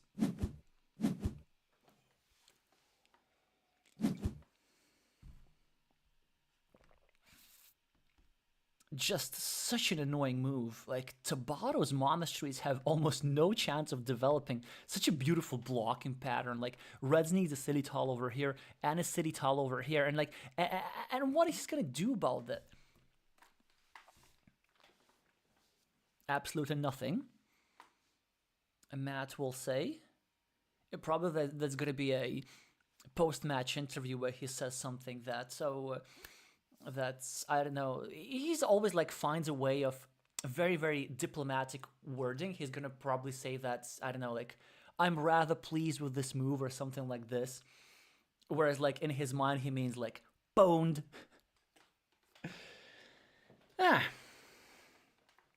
Well, now he gets a city cap tile, which should probably go over here for the sake of scoring 4 quick points. He might be tempted to go over here, but that would be a mistake. The reason why this would be a mistake is because this city of the bottom can wait before it gets finished. It is very safe. Tobato cannot attempt a blocking attack, because if he places something over here to restrict this square, then immediately this square becomes vulnerable because yellow can counter block from here. Which is why Matt, after a minute of deliberation, makes the spectacular move, or the only reasonable move, of scoring 4 points at the top. 18 points versus 6, plus 12 for Matt. Kind of slowly climbing his way out of a poor start. I mean, the Romanian's still not doing that badly, because he still has technically more points overall. These 2 monasteries are good, 6-point farm here, 6-point farm here, but it is the long-term meeple advantage which is going to cause problems for Tobato. He has a curvy tile, and no good use for it. I have a feeling he might be tempted to go over here and put more pressure to Matt's city, but at this point I'm not sure that this is real pressure. There's still plenty of road finisher tiles remaining, and after Matt drew the tile that fit into this square, which again was a bit of a risky situation to have gotten himself into the first place, but it worked. Tobato does something interesting. Is his plan to pre-build a road, which he wants to go over, and then maybe to go over here, finish his monastery, and then meeple a new road? I'm not sure.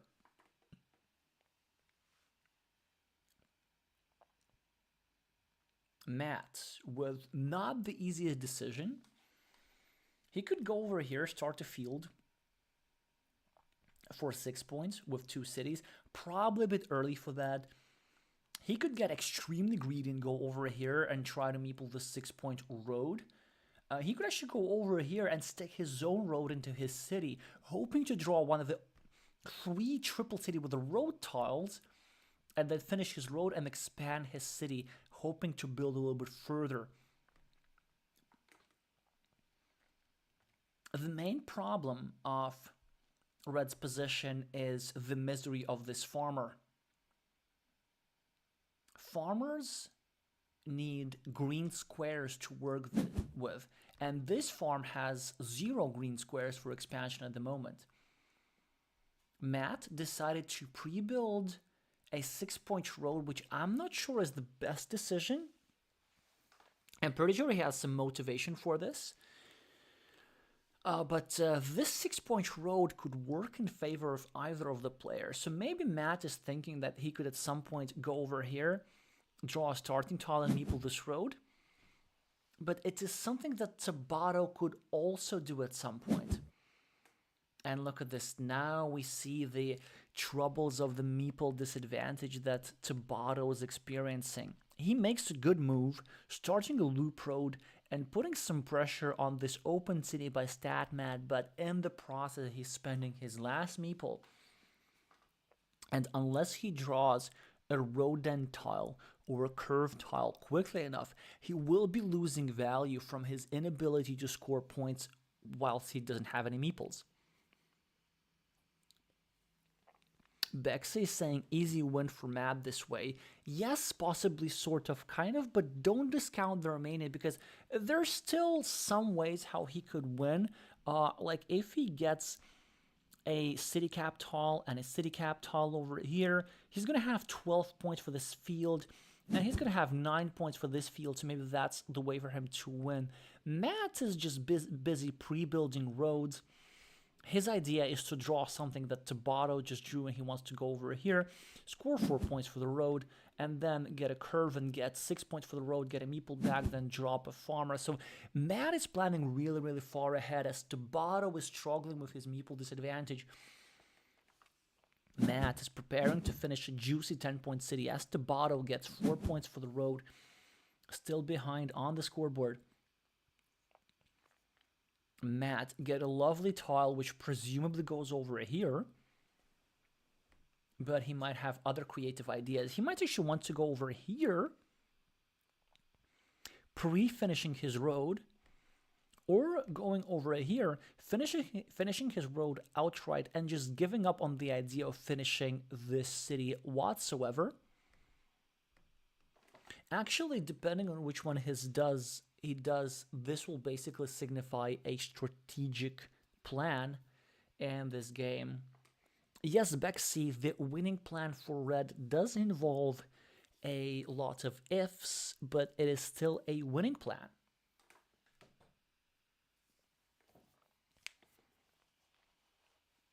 Statmat with the yellow meeples, his signature color.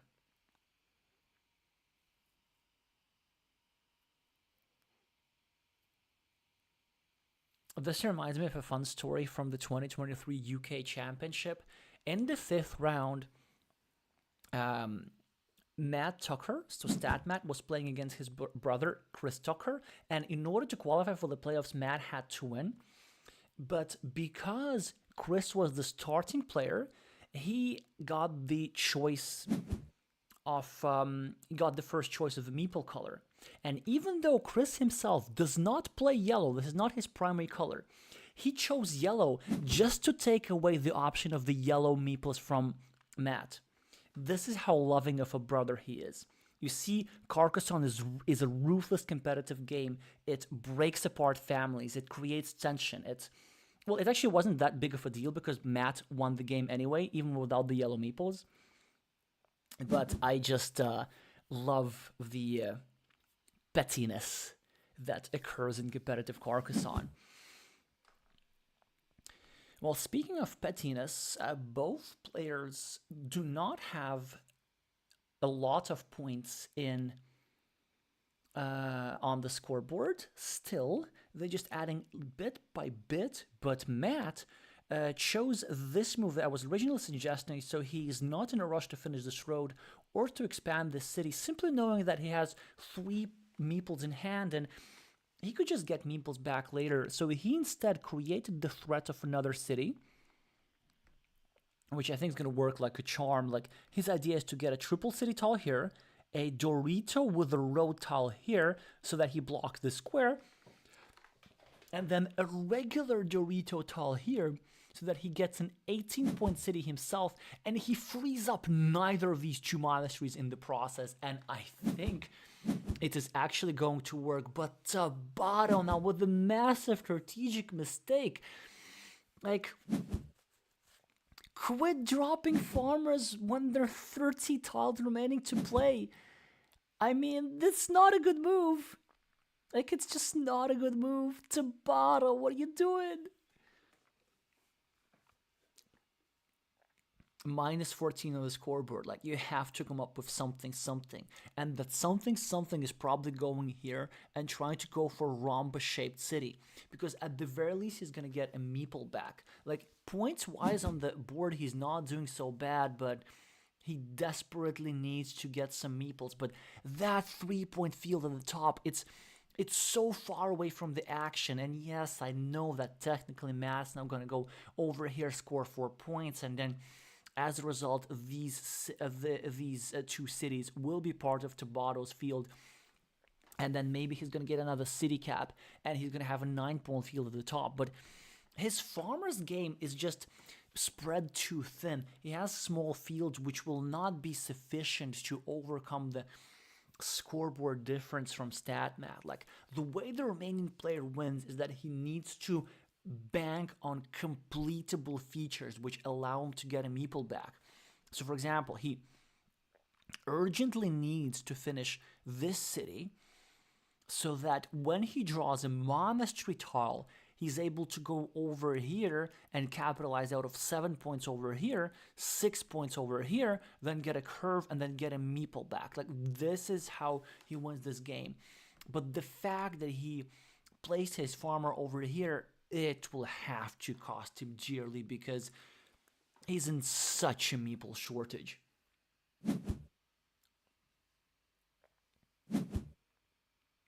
Matt is playing interestingly, but I am quite skeptical about this move. I think it's a bit too early to go ballistic on the farms.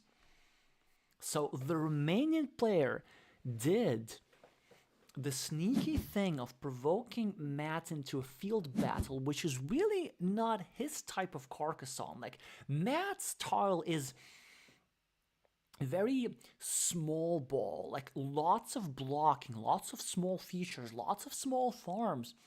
And the way he wins games is like when both players have 6 meeples blocked, and I don't know, like Matt has 2 points more because his ruin is better structured and he's able to develop as better. Something like this.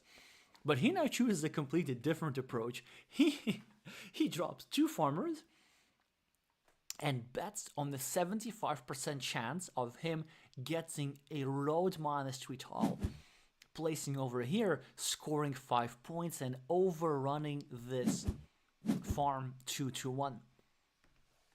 And I actually can't blame him. Seems like a legit strategy. So we have 45% for just a complete domination of your opponent. But maybe Tobato should be a little bit happy about this, because he gets to have a 25% chance of winning, maybe. Because if Matt doesn't draw either of the 2 remaining monasteries, well, maybe Tobato gets a good use of these monasteries somewhere here or here, and then Tobato gets to preserve this 15-point field all for himself. So even though it's very spectacular, it's a decent move from Matt, maybe this move is a little bit too committal to my taste. Even though this basically gives him like a 75% winning chance, in a position which is as good at Matt's position, 75% is actually not good enough. Matt, playing interestingly, he now wants to threaten the completion of this city. So his motto is now threats, threats, threats. And he's actually 1 tile away from drawing a starting tile and finishing a 16-point city over here and meepling the 7-point road that he pre-built. But of course, any expert player worth his salt in the shoes of Tobato is going to go over here and block the square. But who knows?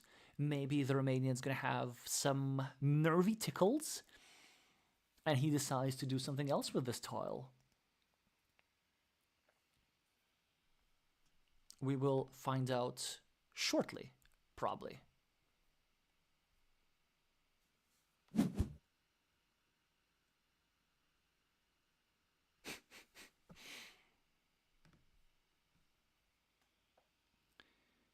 The blocking move has, in fact, been played.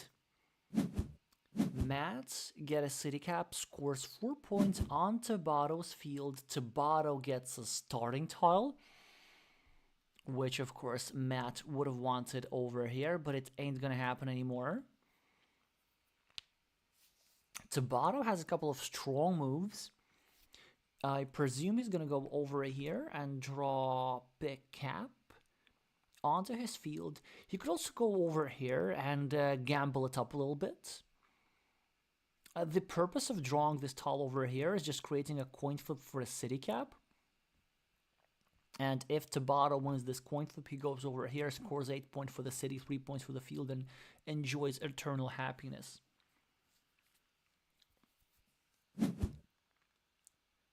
Tobato does drop the city cap to his farm. Matt gets a good tile.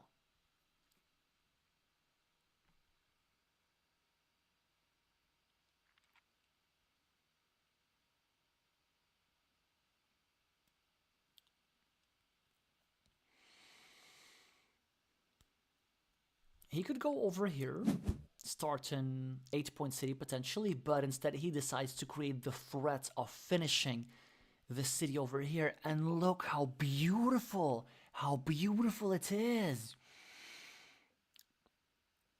Because Tobato actually can't do nothing much about this. Oh, I love this. Look at this, look at this. Because Tobato cannot go over here and connect to Mad City because there are no Dorito tiles remaining. 1, 2, 3, 4, 5. So probably the move for Tobato, actually there are two options. Either you go over here and you block the square completely, knowing that there are no Doritos remaining and no splitters remaining either.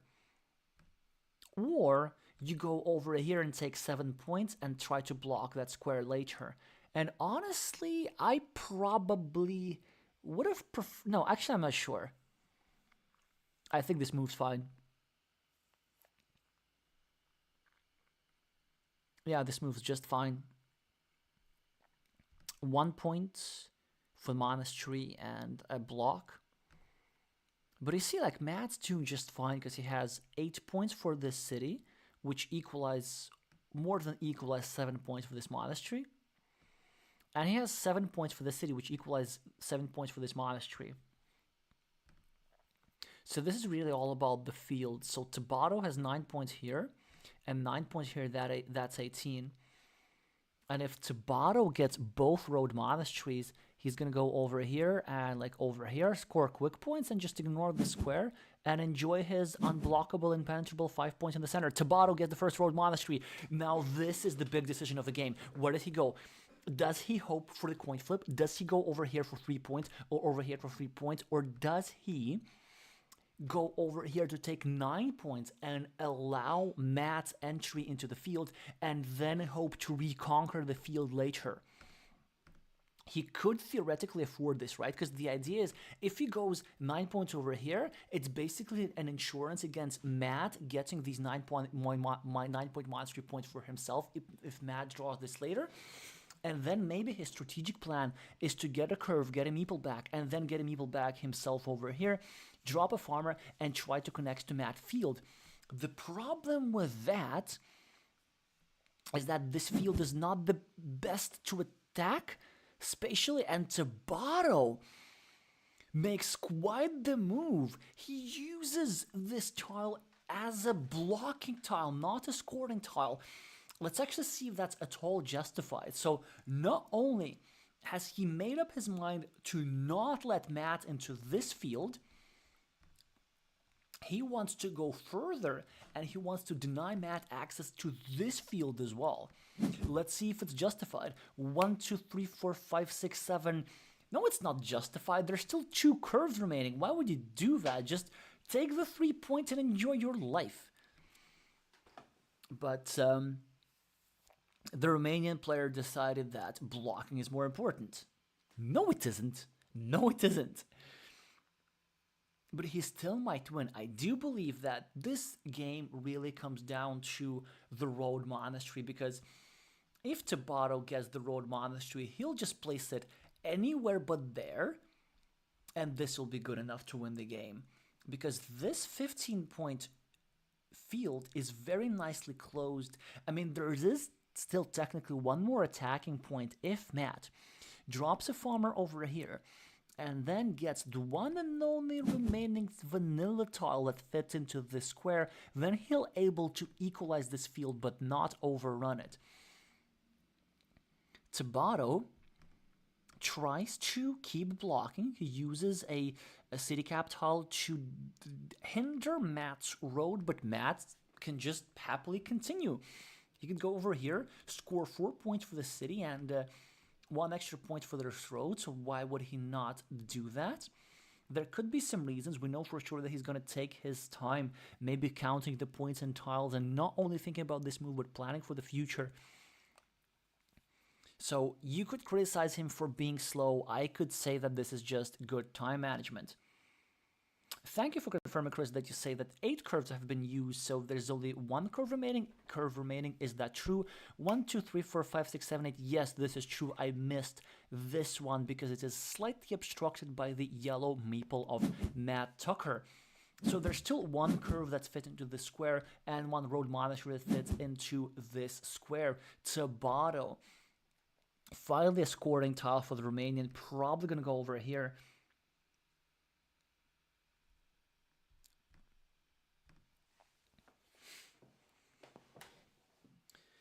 So let's see.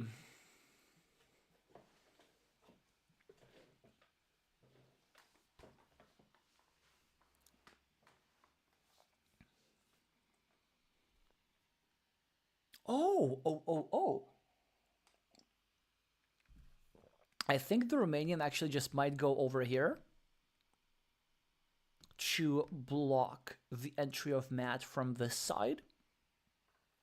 And then this would just simply reduce the entire game to whoever draws the road monastery first.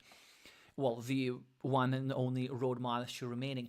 But the thing is that Matt has the slightly better odds of drawing that monastery because there are 11 tiles remaining, including the one that Matt has in hand. And Matt will have 6 moves, and Tobato will have 5 moves. So it's not a 50-50. It's really like a 55-45 in favor of Matt. Tobato scores 4 points for the city at the expense of creating another opportunity for Matt to sneak into this field. Matt draws a tile which is not really good for him because this tile goes over here potentially, which means that he's not going to put it over here right now. And this idea, this insurance idea, like if Tobato gets a road monastery, then Matt, remember I told you that he could go over here and try to connect through the city cap? Well, now this will no longer be possible because Matt just drew the city cap and he will need to find another good use for this tile. Well, let's see what exactly the reigning world champion does with 2 minutes remaining on the clock as Tobato has 15 seconds remaining. He decides not to put time pressure on his opponent. He just wants to make the wrong move himself. Tobato is saying that something's wrong with the connection, which is not something that you should be revealing. And actually, if Matt wants to be a bit dirty, he can just make a move right now, let Tobato run out of time, and just win the game.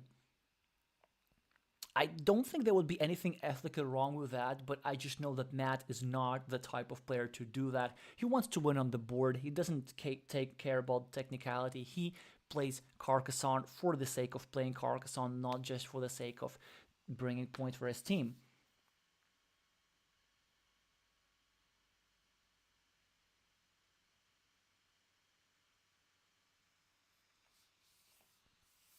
Yes, timer stalling strats. But Statman decides not to do that. He just simply thinks and makes a normal move. Tobato, with 50 seconds remaining on the clock, he's going to be just fine, especially since he's going to take more quick points, presumably.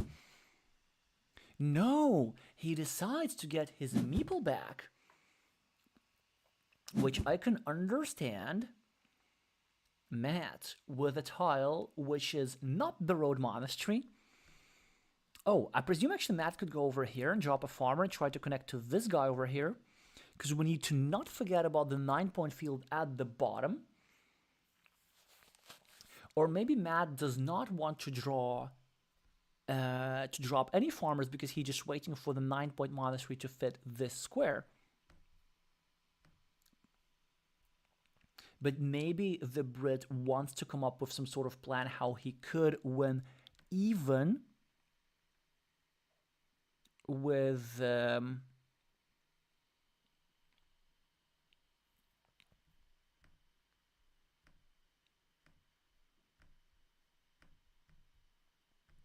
okay, I have to add the graph. Even basically, maybe Matt has a way to win even if his opponent draws the Road Monastery. Alrighty. This is what we're playing for. Matt, now with 20 seconds remaining of the clock, even though he's by far the slowest player of the British team, I don't think he has ever lost on time. He knows his time management, and he just simply dumps this tile with 8 seconds remaining on the scoreboard. That's pushing it. Tobato with a crossroad tiles decides to drop an insurance farmer. That's interesting. Not sure if that's going to be enough, as Matt connects to the upper layer. Okay. Matt connects to the bottom, to the upper field. So these 12 points are tied. From Tobato, what are we going to see? Yes, a 6-point farmer over here. So it's StatMat connects to the farm. Then Tobato can, of course, go over here. StatMat could actually go over here and drop a farmer, with the idea of overrunning this field instead.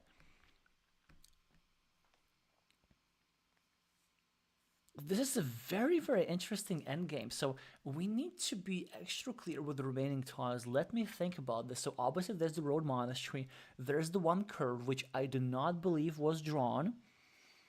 There are no crossroads. Wait, there's the quadruple crossroads, actually. But this is the quadruple crossroads is inconsequential. So Matt chooses to not drop a farmer. He chooses to get a city cap. Tobato gets a curve. He has to connect. He connects at the bottom, but Matt gets the Road Monastery. Will that be enough for him to win? I believe it should be, but I'm not sure. Yes, it should be. I think it should be. Because, well, surely Matt has to go over here and take 9 points and equalize the field. Even though Red connected over here, Red will not be able to connect over here. So, like, this field will be tied. And I do believe we are about to witness the United Kingdom knocking out the mighty Romanian team out of the tournament this early on.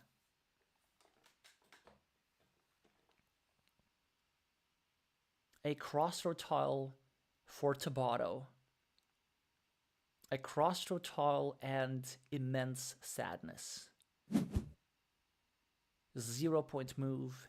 Matt gets the juicy point scoring tile on top of that. He's going to get 6 points over here just to rub it in. The strategy of hoping for 25% did not work for the Romanian fans. And it is just a matter of time until we find the point difference. It is actually going to be a little bit closer than I thought, but not by much.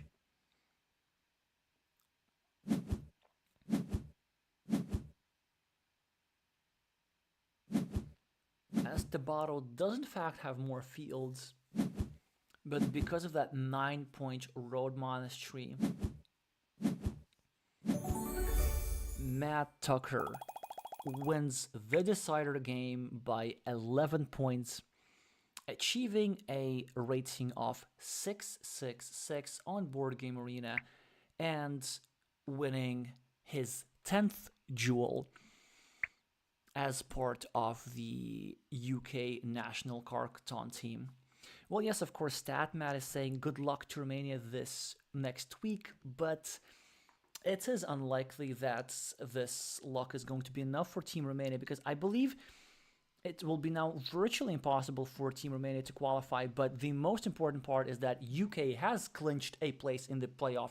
They were in first place in Group B even before this match, and now they are in absolute first place. Let's just have a look at classification. So they had already 2 games out of 3-1, 2 matches out of 3-1 with good tiebreakers. They now have 3 out of 4.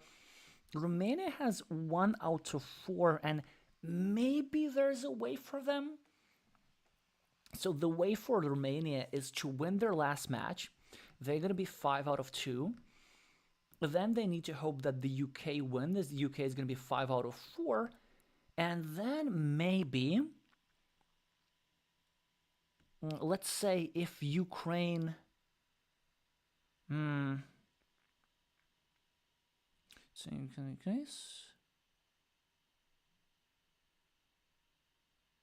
Yeah, and then like one of these teams is going to be 5 out of 3. And then Romania has to hope that out of the 4 teams with 5-4-2 record, Romania is going to have the better tiebreaker. So maybe Romania can qualify if they win 5-0 and if the United Kingdom win their game. So that's very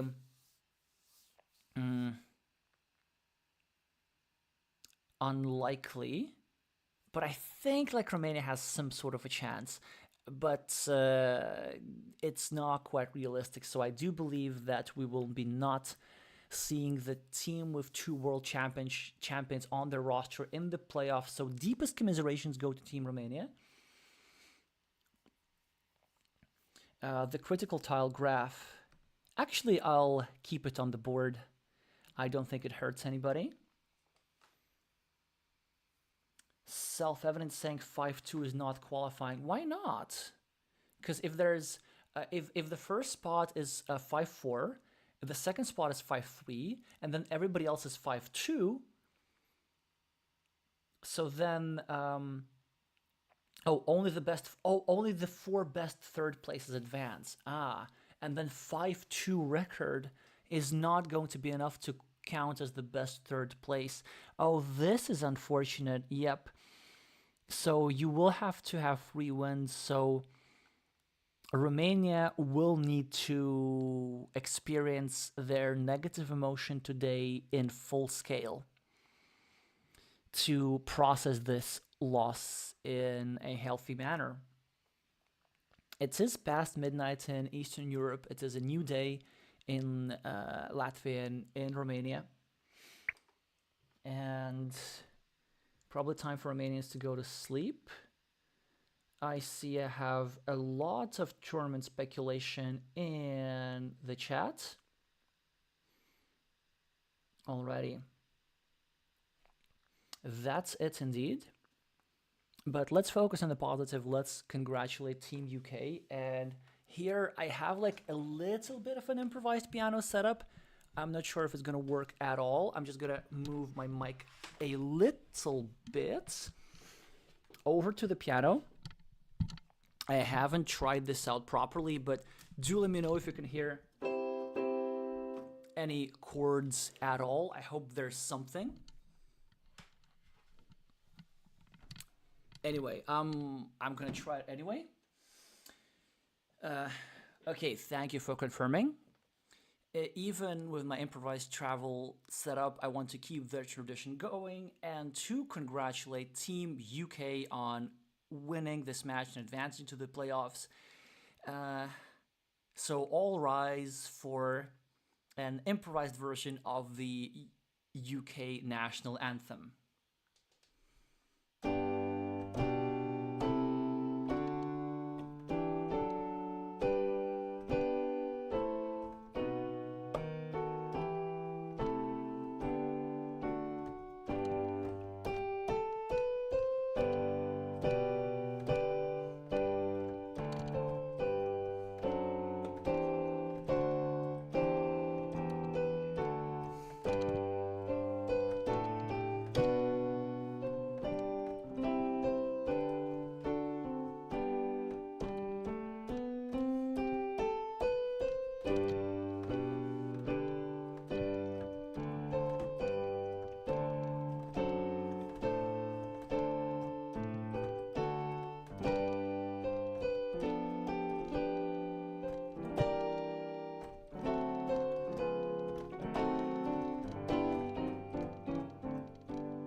Congratulations to Team United Kingdom.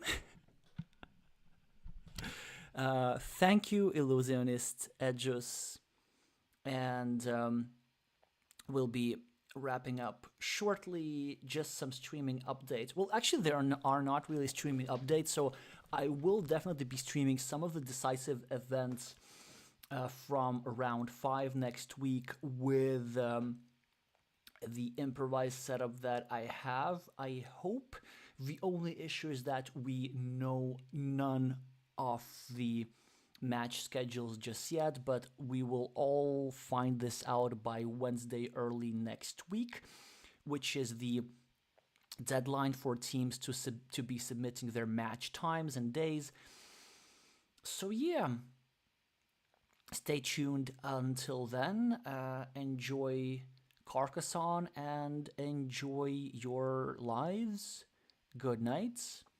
Thank you so much for watching, and I'm gonna see you soon.